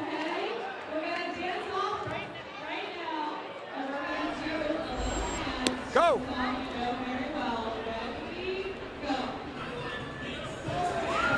The winner will take home the competition. Steve DiNicola said the pool deck will be hotter with his swimsuits. Mike Cogno is out of Florida State. He's on the left. And Todd Finley is an Australian underwear model in the middle. 4 judges, including Logan Morrison's girlfriend, are watching. And Renee Olson is here with us as well, one of the judges. The scores are coming in, and we will update you with the final results in just a moment. Pitch from Burley is swung on and missed by Michael Morse as we start the 6th inning. Burley now with a 2-1 lead. He strikes out the cleanup hitter for the Nationals. If you've just joined us, there's so much going on tonight here at Marlins Park. The reenactment of the 0-3 play with Jeff Conine hitting Pudge Rodriguez, who was our guest for the last inning. The big pool boy competition out at the Clevelander, and a marquee matchup between Mark Burley and Gio Gonzalez, in which right now Burley and the Marlins have a 2-1 lead. LaRoche smokes one foul by the diving ball boy, by the diving Carlos Lee. And the count is 0-1. Both teams have had to scratch runs out against these two lefties. Marlins got a run in the 4th and the 5th. Nationals a run in the 5th. Do you think there was a competition for the ball boy? Since we're having a pool boy competition this evening?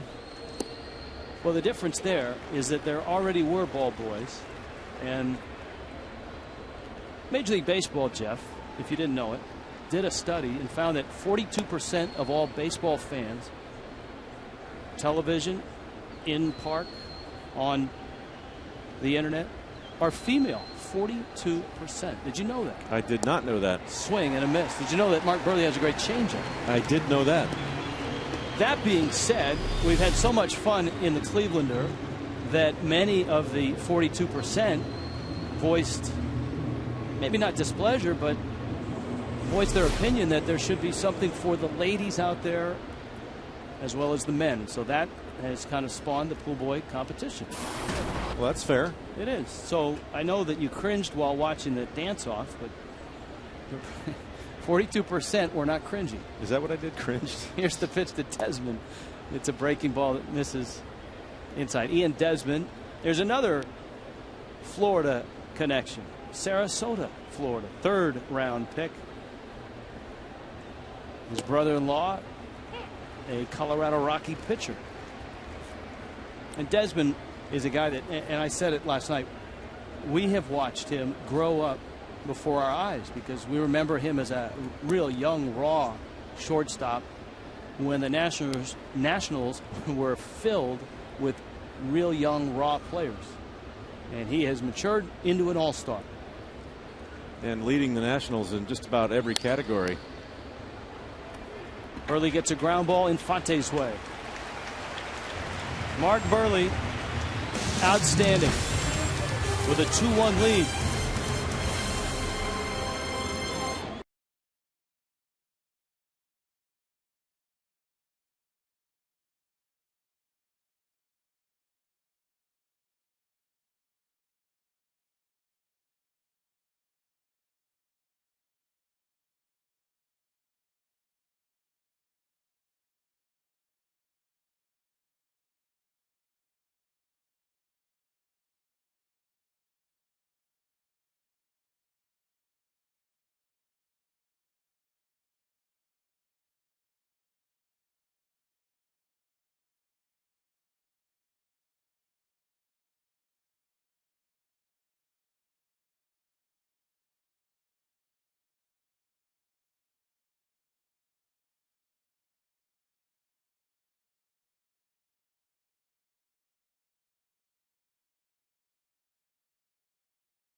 Champion right here, the official pool boy for the Clevelander is indeed Steve DiNicola, a big Marlins fan, so it's very fitting.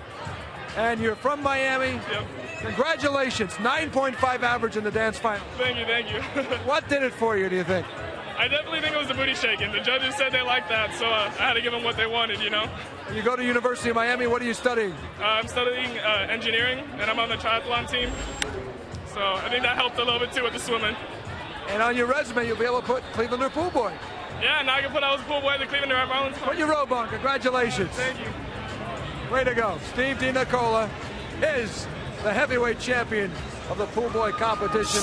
He had his fans here, the signs, and he now is the man here in the Cleveland. Come visit him. How many days will you be working here? Do we know? What? How often will we be here? I don't know. I guess I'll find out. To work on his work schedule. All right, guys. Let's get back to the game. All right, there you have it.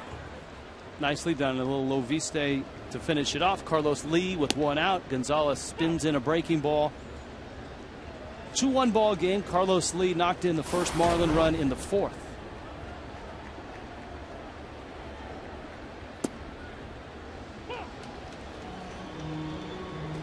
And Lee with a count 0-2. Wasn't all that pleased with that call. Gonzalez has been splendid. He struck out 7. He hasn't walked anybody. Mark Buehrle has struck out 6. He's walked 2.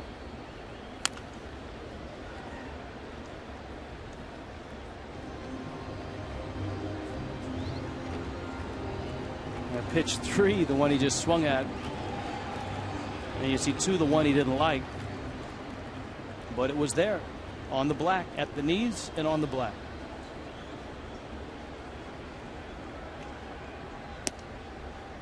And Gonzalez misses away. I tell you what, if Gio Gonzalez starts throwing games like this with no walks and keeps his stuff in the strike zone on a consistent basis, boy, we're going to see. I mean, you're already seeing something that's pretty special, but he's going to be even more special. Gonzalez kind of stumbled as he came off the mound. Counts 1-2. The walks were kind of an issue you talked about early in his career in the big leagues with Oakland.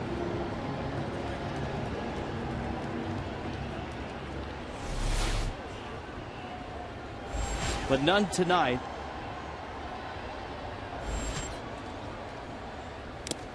And another strikeout. Boy, he just blew that one by Carlos Lee. 2 outs here in the bottom of the 6th. Justin Ruggiano is coming up. It doesn't get much easier for the Fish tomorrow night. Steven Strasburg against Ricky Nolasco. 12:30 for Marlins Live.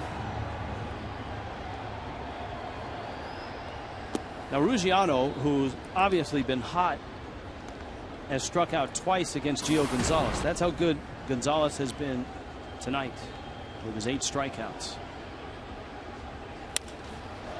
Ruggiano in the left center field. That's a base hit. It's in the gap. It's on the track. It goes to the wall. And Ruggiano's got himself a double. Justin Ruggiano has hit in 12 of his last 13. Only Andrew McCutchen since June 1st has hit better than Ruggiano. Yeah, center cut fastball, and he's shown me he can handle just about any fastball. You've seen him really turn on some great fastballs, especially in that Milwaukee series.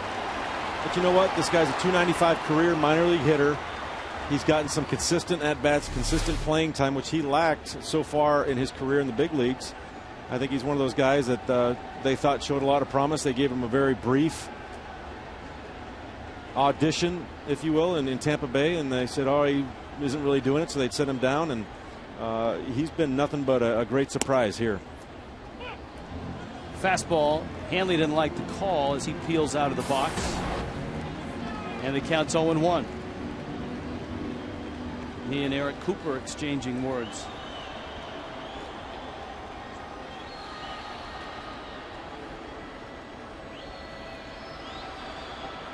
And there's where that pitch was.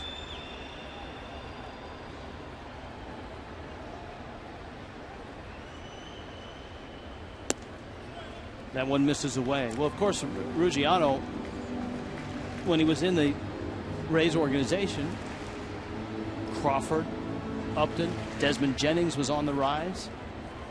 Yeah, they had a wealth of young talent. There's been some phenomenal players that they developed and drafted through their own system that, you're right, he was stuck behind, and you're really not going to take the place of those guys that you just mentioned.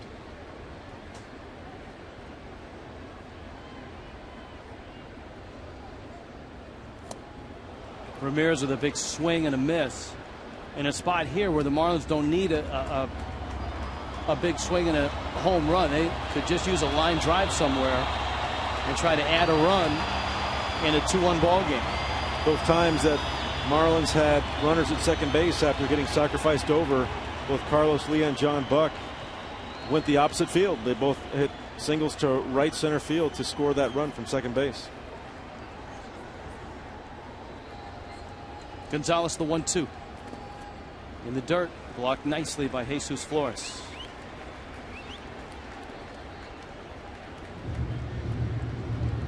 Gonzalez is over 90 pitches. He's at 91. Burley is just over 70. He's at 71.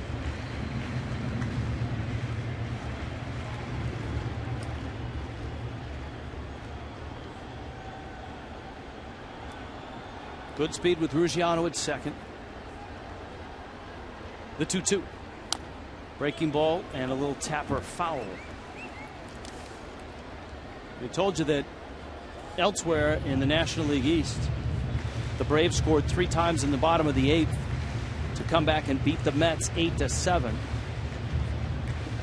The Phillies, who are battling a losing streak in the basement, have a 4-0 lead in Colorado against the Rockies. The Phillies have lost 5 in a row.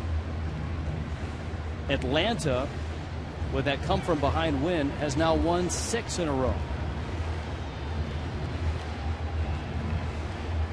You know, it's going to be very interesting as we approach the trade deadline what these GMs are going to do with that extra wild card team. Will they make those bold moves to try to get that last spot, that one extra spot that the wild card now has? And of course that one extra spot and the wild card spot, the first wild card, that's outside corner, called strike 3.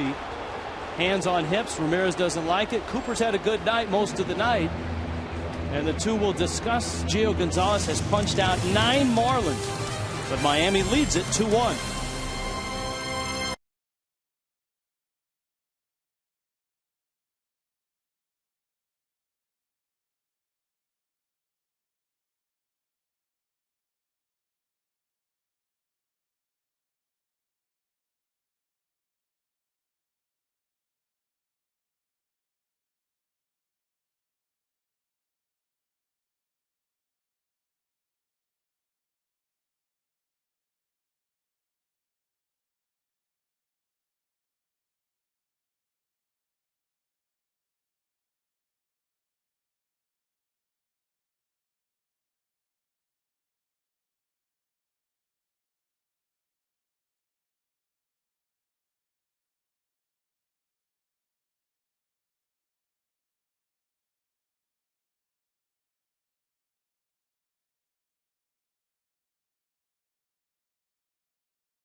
Out with the pool boy competition. Now the true professionals take over down there.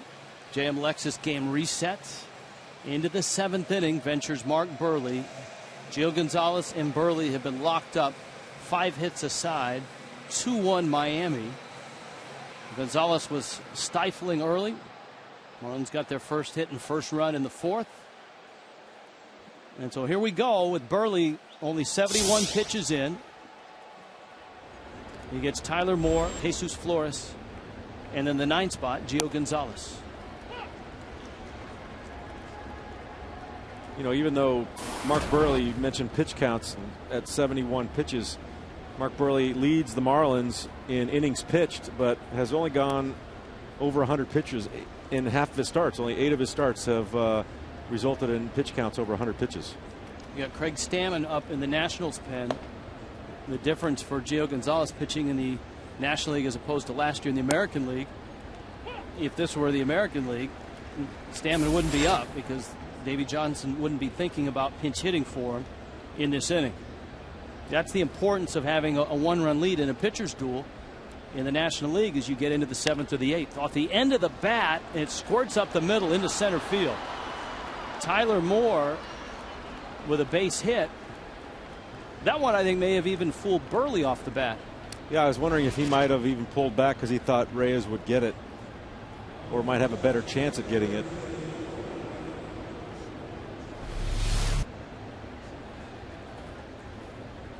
Yeah, he just kind of didn't have great position. Usually has such great position after he releases the ball. That's why he's won his Gold Gloves. That's why he's such a great fielder. But that one he's just a little off balance. So now you got the 8-hitter in Flores, who has singled twice.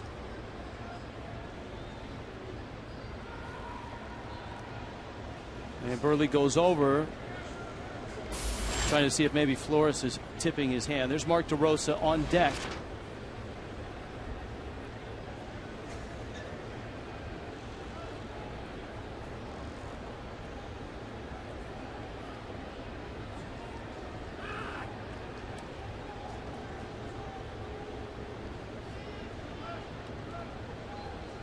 Nationals have won 50 ball games. First in the National League to 50. 50 and 34. 2 American League teams have arrived at 50. The Yankees and the Rangers, and you saw Flores squaring on that one. 1-0. In 84 games they got to 50. Only the 2005 Frank Robinson led Nationals reached 50 earlier. How about that? Frank Robinson managed that team, and Davey Johnson is managing this team.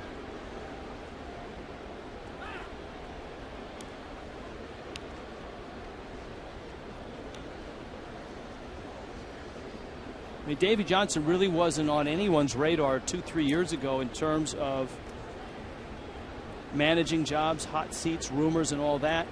A consultant with the Nationals. There's a bunt. Buehrle bare hands. Fires to first. And up comes DeRosa. The Nationals have the tying run in scoring position. But when Jim Riggleman resigns, Johnson was named interim manager, has kept it as the permanent manager now. This is the 5th team that he has managed in the big leagues. Of course, the Mets for 7 years, the Reds for 3, Baltimore for 2, the Dodgers for 2. Roger Bernardino is going to run for Tyler Moore. So the Nats add some speed out there. Davey Johnson with an 11-year hiatus from managing. The gap between his Los Angeles stint and taking over for Jim Riggleman last year in Washington. 5 times first place finisher. Twice in New York, once in Baltimore, twice in Cincinnati. He finished in first place.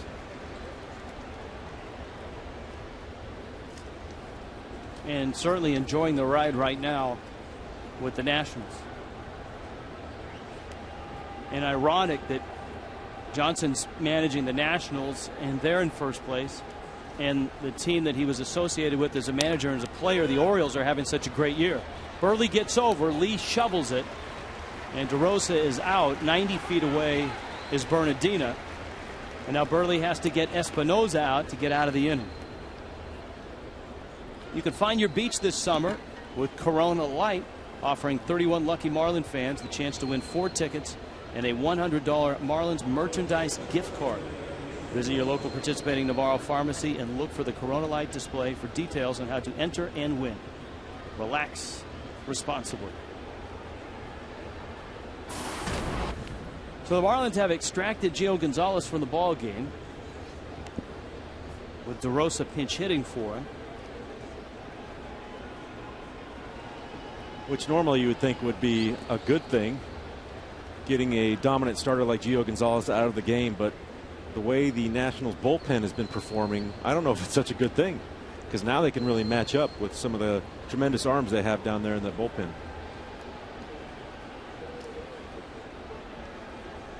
Espinosa, the switch hitter, takes outside. And Burley falls behind 2-0. Espinosa struck out, bounced out, flied out. Nationals have 6 hits. Marlins have 5. Bernardino, the runner, at third. And a breaking ball from Burley in there for a strike.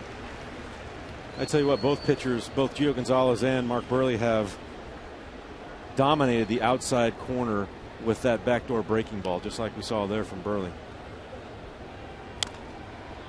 Slow tapper. Eric Cooper behind the plate has had a really solid night, save the strike 3 call to Hanley Ramirez. We looked at it on Fox Tracks, and it was off the plate. But of all the borderline calls he's had, that's maybe the one pitch that he's missed. And I tell you what, the other ones have been, when you look at Fox Track, they have caught the black on the outside, but I mean barely, and he's making great calls on those pitches. 2-2 coming. That's what Burley's so great at. Reminds me a little bit of Tom Glavine. He pounds that outside corner, almost frustrates you into swinging at those pitches.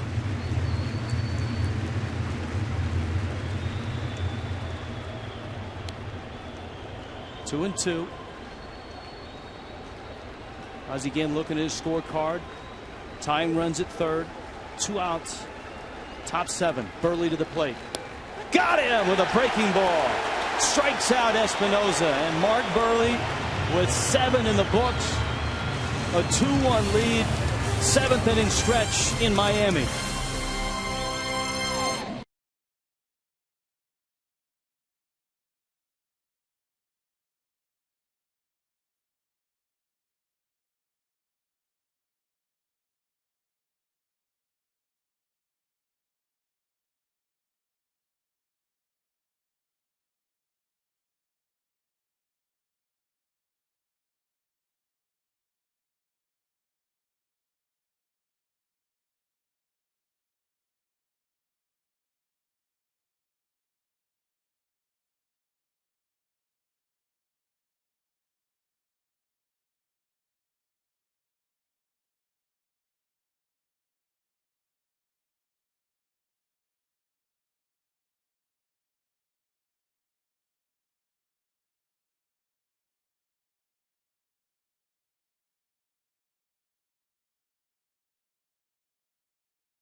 Marlins Park tonight. Marlin players, front office folk. There's David Sampson, Logan Morrison, getting their head shaved. Bald is beautiful in support of cancer patients. Anibal Sanchez, Greg Dobbs. Just a terrific outpouring. A lot of guys losing a lot of hair for a great cause on a night where the Marlins have a 2-1 lead in the bottom of the 7th. Jeff Conine and I were both asked to participate, and we had a previous commitment. We just couldn't make it. Right. I know John Sulcer remembers that. Our producer John Sulcer remembers the visual there of Logan Morrison getting his head shaved as we did that. He did the Marine haircut over in Southeast Asia when we did our trip to see the troops. It was a big stop on our tour. You saw Roger Bernardino in left, and you see Craig Stammen. Look at his ERA, 1.74, and as Jeff alluded to, just about everybody that comes out of that Nationals bullpen has a low ERA. Bonifacio takes outside. Emilio Bonifacio, game number 2 since coming off the disabled list. A bunt single and scored in the 5th on a John Buck RBI single to right. And Stammen with a high fastball. It's 2-0. And as you stated earlier, Rich, we got a Nationals bullpen that has a lower ERA than the tremendous starting staff. Yeah, how about that? Here's the 2-0. It's such a loaded bullpen that with Drew Storen, their closer, due to come back in the next week or two, the question is who goes? Everyone down there has been producing and has been solid. The 3-0 pitch runs inside, and Bonifacio is aboard.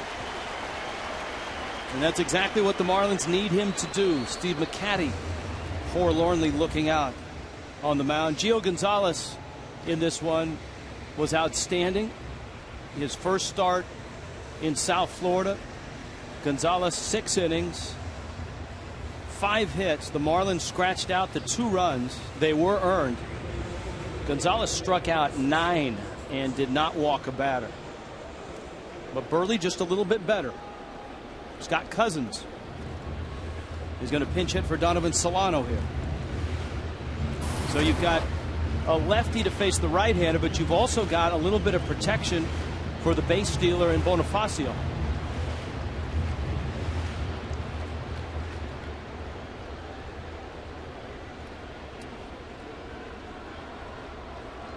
You would think that Cousins is up there to swing because I think they probably could have kept Solano in the game to bunt if he was trying to try and sacrifice him over here. But it's also a defensive move because Scott Cousins is much better in the outfield than Donovan Solano, who is playing there for the first time in his career just this year. Yeah, that would be the defensive switch you would make in, say, the 8th or the 9th inning. And so bringing Cousins in now helps. The one trick here for the Marlins is that they're at the bottom of the order right now. And much like Davey Johnson lifted Gio Gonzalez, Ozzie Guillen, if the Marlins have a chance to score some runs, may have to do the same with Mark Burley. Bonifacio dives back. He's got the protective glove on the left hand, protecting that thumb. Pops right on, pops right off. Looks like a cast material. You see Bonifacio peeking in there as he gets his lead to see what the sign is, to see if he's going to throw a breaking ball or not. So if he is, he's more apt to steal. If you can get a shot of his eyes as he's getting off that base, you see him trying to get into the catcher's signs to see if he can see what the pitcher's going to throw. You got to have a lot of confidence in your first base coach as a base stealer to do that. He gets out there early so he's not kind of caught in between as he's trying to peek.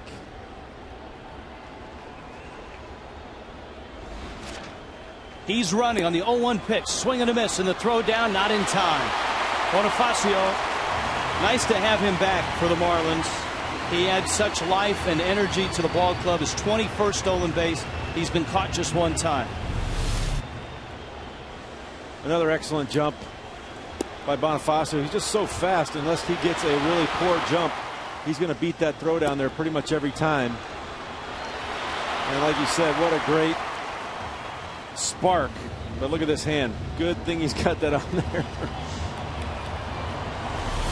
Might have a wrist problem after a while wearing that thing. The hard part is trying to grab onto the bag with that. You can't. You got to make sure the foot's on there at the same time. Now Cousins with the count 0-2 against Stammen.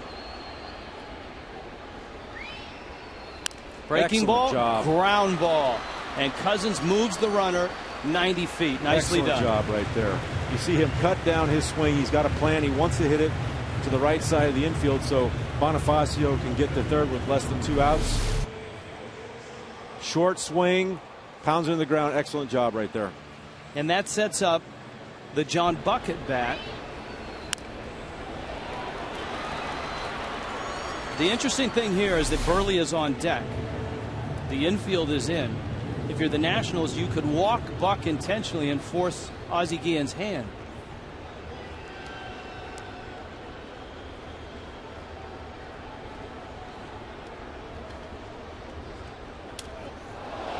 Buck gets hit, which essentially is the same thing as an intentional walk.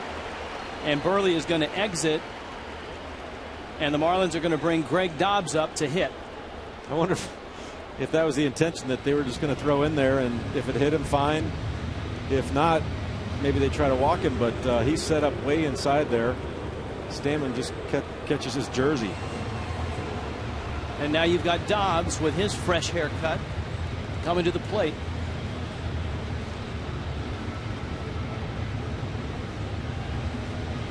And so Buehrle's night is over. The Marlins will try to add a run at the very least here. And you've got one of the best pinch hitters in the game in Dobbs. Those are the season numbers for Dobbs overall. He's over 300. A couple homers, 21 runs driven, and in this spot, Dobbs has been incredible. And that's a runner at third and less than 2 outs. Buck's at first, Bonifacio's at third. That's why we call him a professional hitter. And the pitch is a strike. Look at this. Runner at third, less than 2 outs. 8 of 8 in getting that run home. The Nationals obviously are looking for a ground ball. Dobbs is trying to drive a ball through the infield or drive it to the outfield. He's got great speed at third if he doesn't get a fly ball out there. And just to add to it, he's got an 11-game hit streak, which is amazing in and of itself as a pinch hitter for most of those hits. Stammen with a breaking ball that misses in. I'm a little surprised that they wouldn't have had a left-hander warming up in the bullpen to face Greg Dobbs and turn around Jose Reyes to make him bat right-handed. They've got some excellent left-handers down in that Nationals bullpen.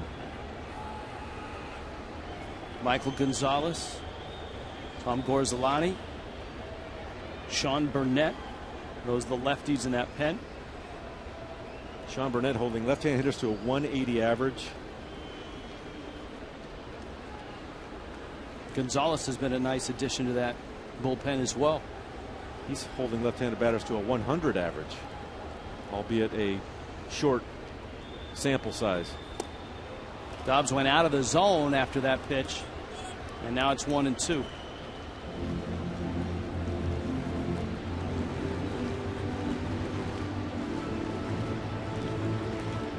Only one no decision so far this year for Mark Buehrle.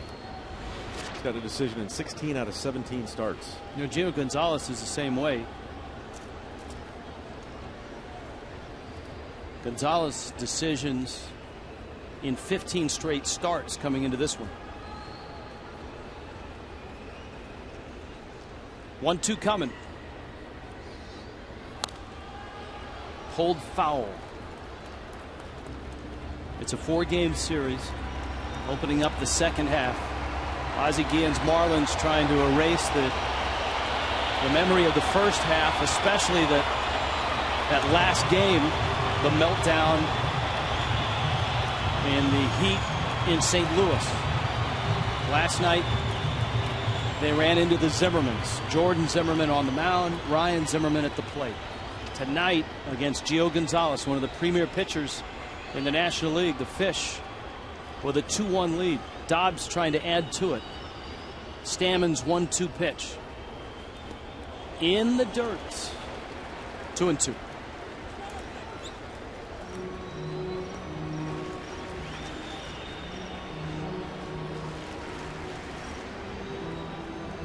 Well, it's got to give Davey Johnson so much confidence, knowing he doesn't have to match up really with these guys in this bullpen. He's not worried about lefty on lefty or who is coming up. He's got confidence in Craig Stammen no matter who the Marlins send up to the plate.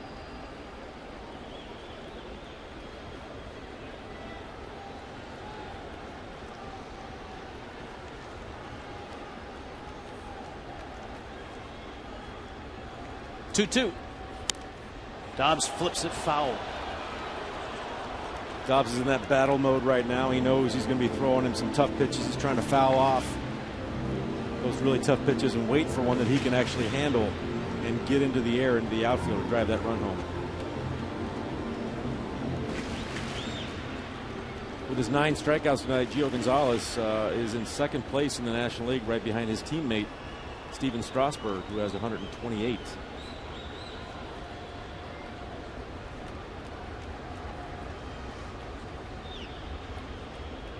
Another 2-2. Dobbs up the middle, looks like 2. It is 2. Inning over.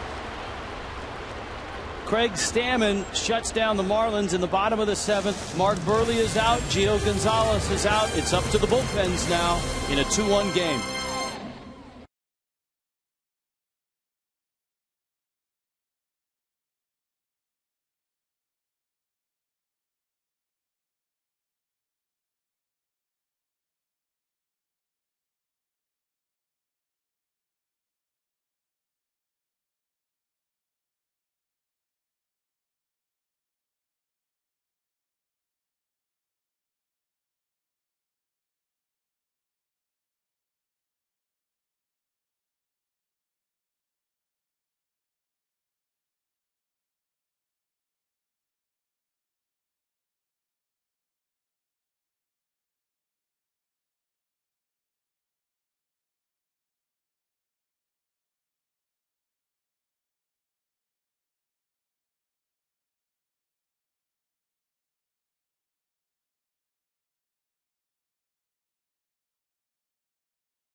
Lots of twists and turns in this one, even though it's a 2-1 ball game. Scott Cousins is going to stay in the ball game. Cousins is in left field.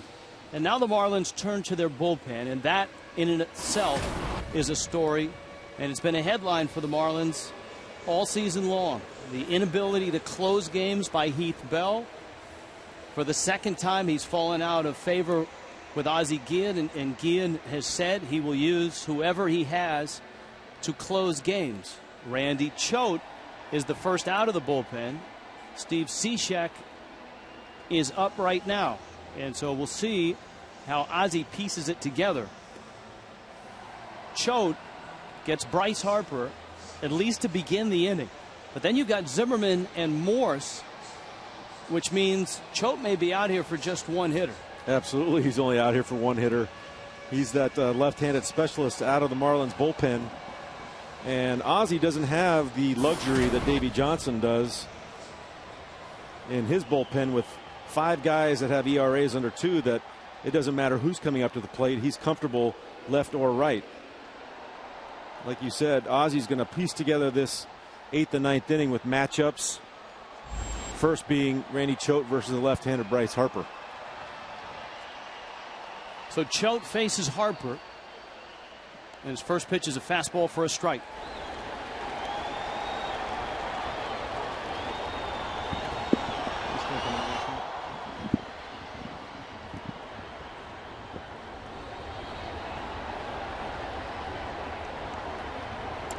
Breaking ball.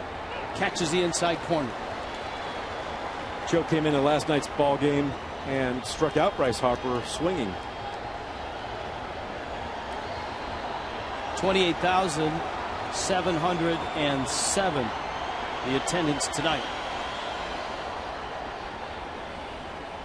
And they are seeing a good one. A swing and a miss. He strikes out Harper tonight.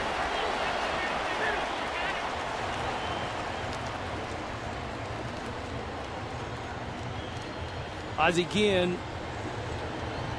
on his way out to the mound. He's going to the bullpen. In comes Cishek. We step aside.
About a great charity.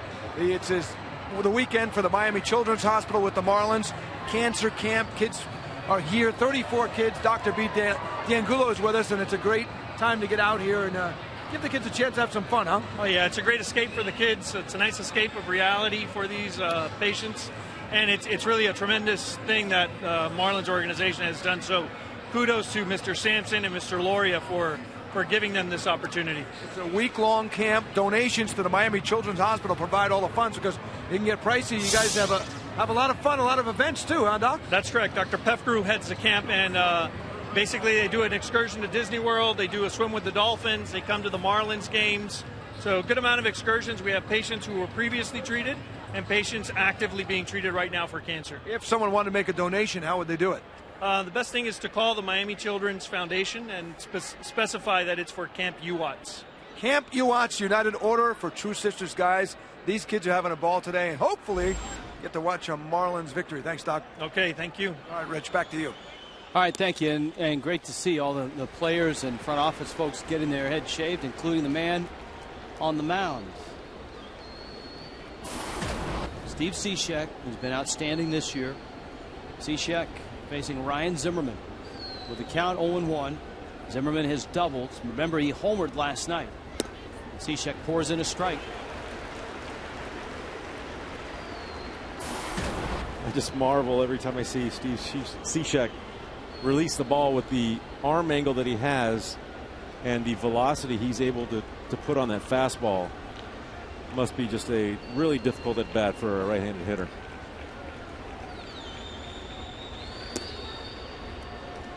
.93 miles an hour, and that's the difference between guys that drop down and throw the frisbee sliders, and that come in at 88, 89, but it's that slider that's their big pitch. He can get strikes and swings and misses with the fastball and his slider.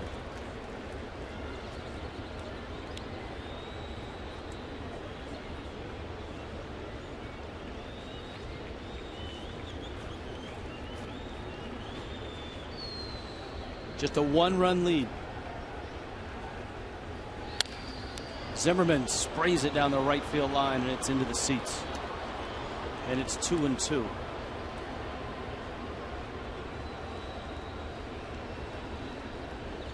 Zimmerman, as the graphic showed earlier in the game, 15 home runs against the Marlins, most against any other team in the National League, and he's been, we were talking about earlier, the cornerstone of this franchise so far, and a great guy to build around, but he has killed the Marlins over the years.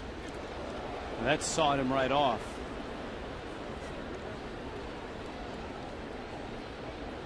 Broke his bat, count 2-2. Day game tomorrow. Game 3 of a 4-game series tomorrow. Chevron presents tomorrow's starters. Steven Strasburg at 9-4. Ricky Nolasco at 8-6.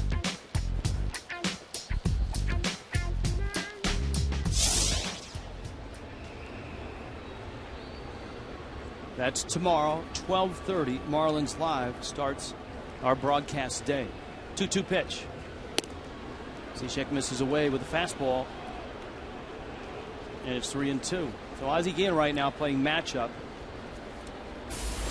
If Choate has pitched and Cishek is pitching now, that means it's probably, if it's a 1-run or a save situation, going to be Heath Bell in the 9th. Back to Cishek, who flips underhanded to first in time.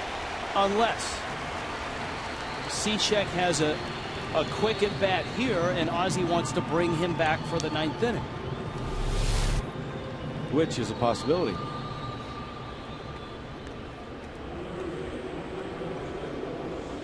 He's thrown 8 pitches, and here is Morse.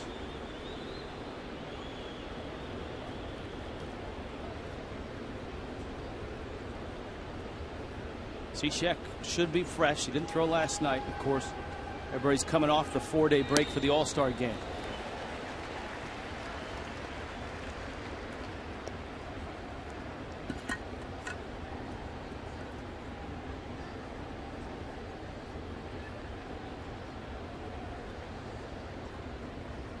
A 1. Fastball for a strike. Gio Gonzalez still around watching. Gonzalez pitched well, in fact, dominant at times. 9 strikeouts, no walks, but the Marlins got 2 runs on 5 hits. And Mark Buehrle gave up just 1 run.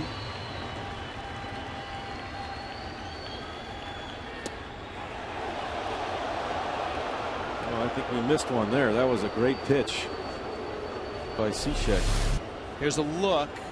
Buck was set up out, and pitch 3 is barely out. He's good. That was barely off the plate. Buck set up out again. Boy, same pitch. Outside corner. Cishek strikes him out. Choate and Cishek handle the 8th. The Marlins will try to add an insurance run. In the bottom of the 8th in Miami, the Marlins have a 2-1 lead.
Remember that pitch that just missed against Morse. He came back with almost the exact same pitch. I mean, that is absolutely perfect. Look at the placement on Fox Track, splitting that black on the outside part of the plate. What I liked about that, too, is he paused right before he threw that pitch, I think, to let Morse think about it just a little bit. Reyes lined it to right, and Morse is there to make the catch. Bottom 8, 1 out. Marlins a 2-1 lead. If you're on the road, you can take the Marlins with you. Subscribe to MLB.tv to see every Marlins out-of-market game live on your favorite device in HD quality. Visit Marlins.com to order. Get more details. MLB.tv. Baseball everywhere.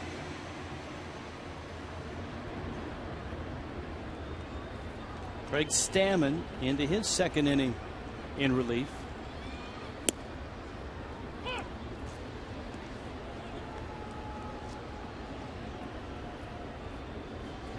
Heath Bell in the bullpen, not warming up. And so it looks like Ozzie is going to run Cishek out there for the 9th.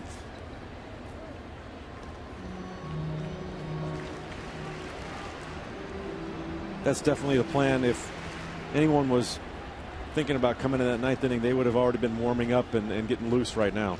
He threw 12 pitches in the 8th, and Fonte on the 1-1 pitch strokes it into left field for a base hit. So a single to left. Now you've got Carlos Lee, Justin Ruggiano, and if things progress, Hanley Ramirez.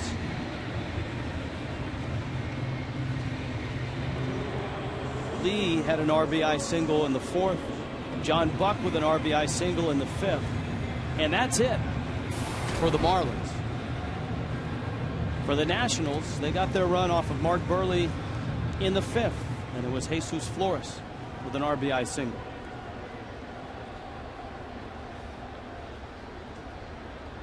Carlos Lee picked a great time to get his first RBI as a Marlin off of a very difficult pitcher to do it, Gio Gonzalez. Most outfields will swing towards right center for Carlos Lee. And that's where he went, right center, for his base hit.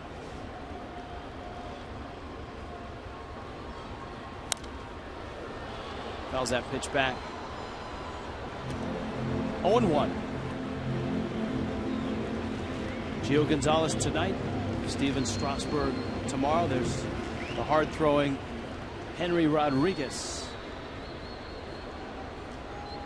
It's an Edwin Jackson, Carlos Zambrano matchup on Monday night as the Marlins get away to Chicago for a 3-game series, which starts Tuesday night.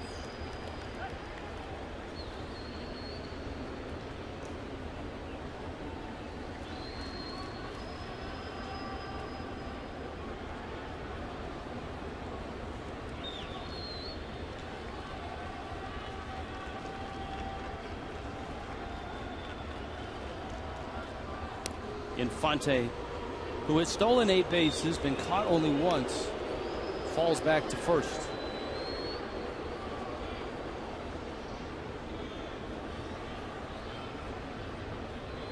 Emilio Bonifacio with a stolen base tonight. Justin Ruggiano stole 3 last night. He is running, got a great jump, and the throw not nearly in time.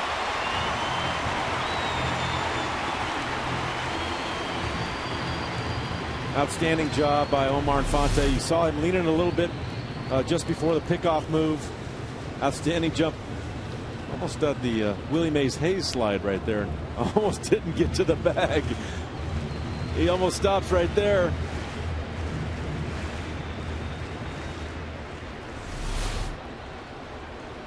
Who claimed he could hit like Mays and run like Hayes.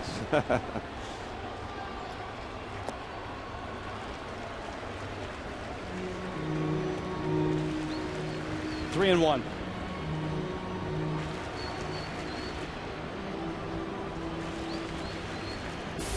There's Ruggiano. Rodriguez quickens his pace in the Nationals' pen. Stammen left the base runner in scoring position in the 7th. 3-1 pitch is low. Lee has walked. Here comes Ruggiano. Marlins Live follows the game. It's brought to you by Checkers. A lot to talk about on a very busy night here at Marlins Park. Little things have added up. Brett Hayes mic'd up for the telecast in batting practice. Preston Wilson is out there already, getting ready. Got his water, his jacket, his vest, his bow tie. That's a good look, Preston. A good look. Craig is probably still at the Cleveland. So Lee has walked. Here's Ruggiano. Pair of strikeouts and a double.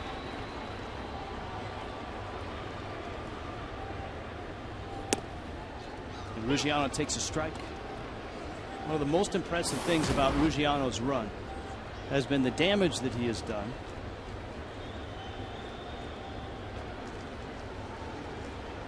For Ruggiano, 88 total at bats. He has 11 doubles, 6 homers, and he's driven in 17. Runners go. Infante a big jump, and Carlos Lee trots into second.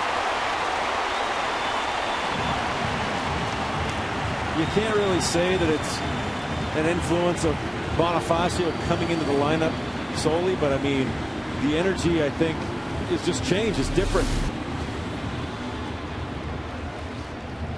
Omar Infante, I guarantee you, he was saying that, reading that he was a one-look pitcher, that as soon as he turned his head, he was going. Perfect jump, perfect timing. Stolen base with no throw. Counsel. 0-2 the count. And a breaking ball, swing and a miss.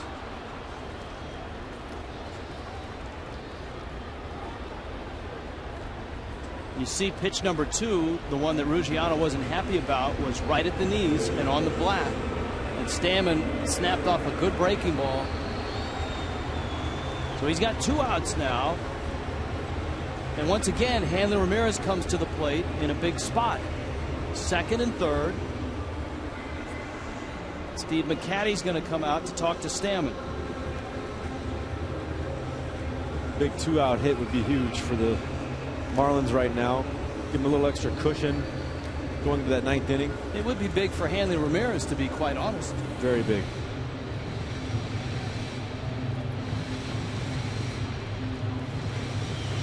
Very heads-up play by Carlos Lee, taking that stolen base as well. Sometimes when you're at first base, you're not really expecting that guy at second to go, especially at third base. It's a tough base to steal. But he alertly saw Omar Infante go to third, and that's the back end of that double steal. Carlos Lee has a pair of stolen bases as a Marlin. How about that? How about that? Both of them are the back end of the double steal. They're stolen bases. Hey, on paper it looks like he was on his own. Green light. Well, the Nationals are going to go after Bonifacio rather than pitch to Hanley Ramirez. And Bonifacio has been on base twice tonight. A bunt single and a walk. You would think Davey Johnson will stay with Stammen. Rodriguez is a guy that can get wild, and you bring him in and the base is loaded. That's not. Yeah, I don't think that's a chance he's willing to take. Look at that. Against Craig Stammen, 9 of 16. That's when we say as players that the computer got him. Computer can get you out of a lineup. It can get you into a lineup. On the flip side, it can get you an intentional walk with numbers like that.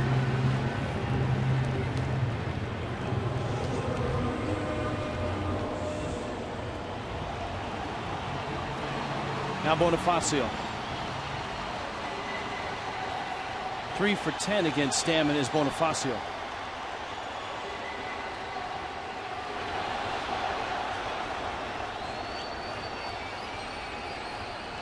It's just really, it is great to see Bonnie back in the lineup. He's such a energetic, happy guy, and always got a smile on his face. He's always someone that's great to be around. adds a lot to a team. You get him out there in center field now. He's going to solidify that center field position. Bases filled with Marlins. Infante, Lee, Ramirez, Bonifacio with a count 1-0.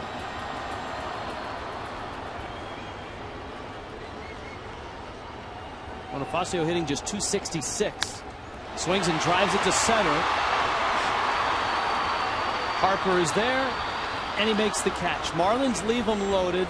Steve Cishek will try to close this game in a 2-1 Marlins lead.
Two-1 lead over the Nationals. One of the biggest issues the Marlins have faced this year, closing games. Heath Bell signed to a 3-year, $27 million contract, had his struggles. Ozzie Guillen during the All-Star break said no longer was the job Bell's, it was closer by committee.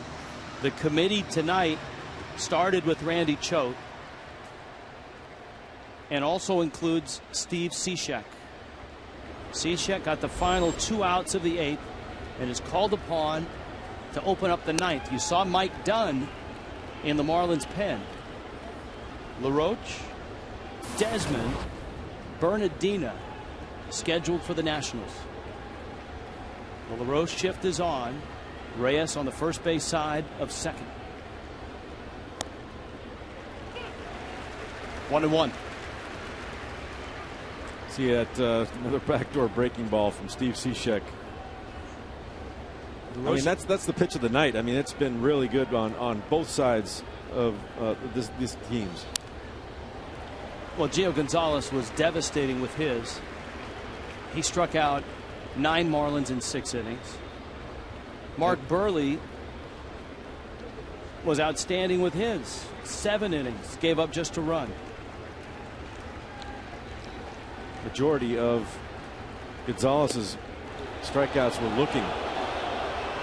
5 out of the first 6 were looking on that backdoor breaking ball.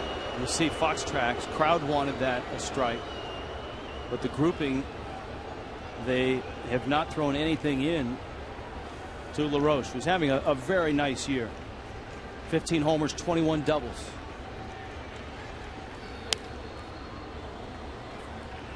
Sprays that one foul. And remember, LaRoche kind of sat and watched and waited while the Nationals courted big name first baseman Prince Fielder, Albert Pujols. They, like the Marlins, were involved in all of that chatter in the offseason. He just quietly goes about his business. Plays very very good first base. Drives it left center field. That's deep. Back goes Cousins at the track. Makes the catch. Wow. That's a long ways from home plate, about 386 feet. Thank you, Marlins Park.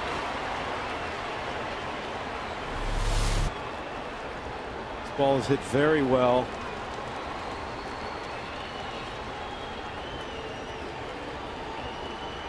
Scott Cousin goes a long way to catch that ball.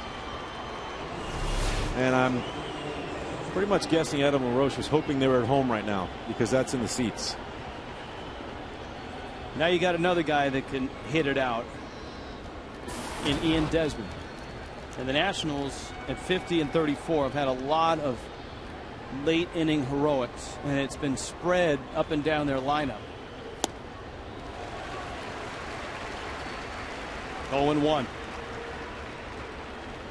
Be great for the Marlins' confidence, Steve Cishek's confidence, to just come out here with a dominant performance, get this game under the belt, beat a quality starter like Gio Gonzalez.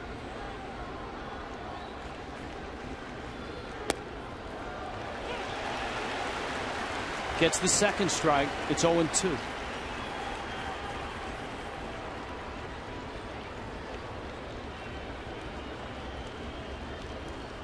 Mark Buehrle in line for the win. Gonzalez on the hook for the loss. But Cishek needs 2 outs. It's fouled back and out of play. You know, Buehrle, the comparison at the start of the night was Gonzalez and Buehrle both were coveted left-handers in the offseason by both the Marlins and the Nationals. Marlins signed Buehrle, Nationals traded prospects to get Gonzalez. And Gonzalez certainly has had an outstanding year at 12-3, but his ERA is not all that much better than Buehrle's. Here's the 0-2. Outside corner, Cishek strikes him out.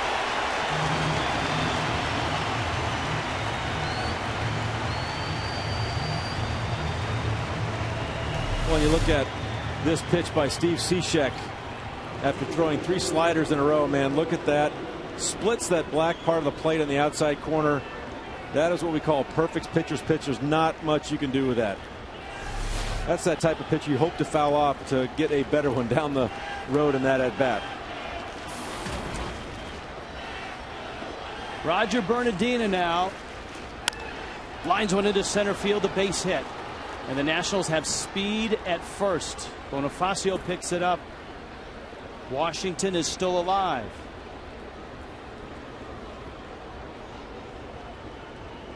Jesus Flores, the catcher, who is 2 for 2, is coming up. At the end of the night, Buehrle's ERA is 3.13. Gio Gonzalez 2.93. Buehrle and Gonzalez both came in hot. Buehrle had won 3 in a row with an ERA of under 1. Gonzalez rode all the way into the All-Star game on the back of 4 straight wins. Bernardina bluffs and Cishek misses in. Well, this changes things for Cishek now. He's got to pitch from the stretch and has to maybe hurry his delivery a little bit with a runner at first base. A guy that pitches from the stretch, but with a base stealer at first, he's got to quicken the pace. You saw that first delivery by Cishek. Bernardina's definitely thinking about it. He's fudging over there like he might be going, getting anxious.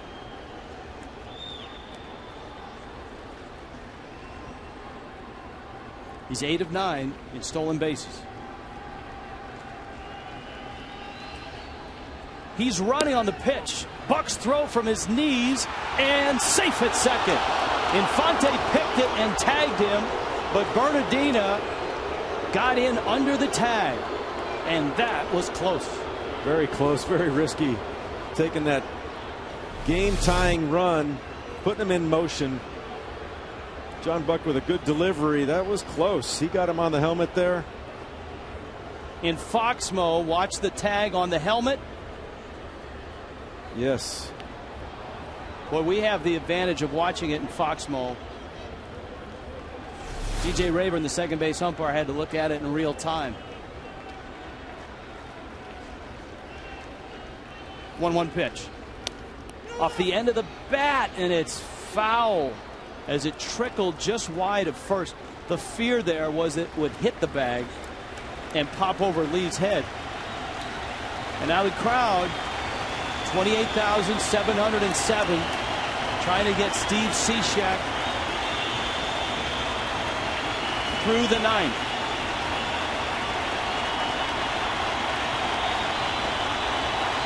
He's 1-2 on Jesus Flores.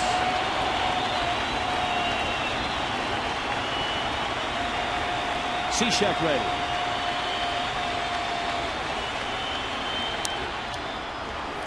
And it stays 1-2. Looking for that money slider that he threw to Morse to strike him out on that outside corner. Got a little bit more of the plate than he really wanted.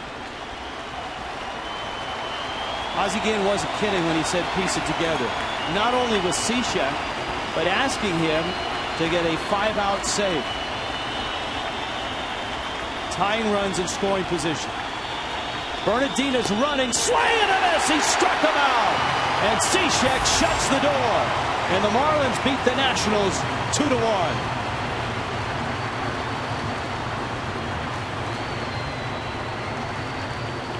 What a great ball game. Outstanding baseball game tonight, folks. From the starters, Mark Buehrle and Gio Gonzalez. The finish by Cishek. Big base hits for the Marlins. John Buck, Carlos Lee, and the Marlins even this series at a game apiece. They give Gio Gonzalez just his 4th loss on the season. And Mark Buehrle, the winner. We're back after this.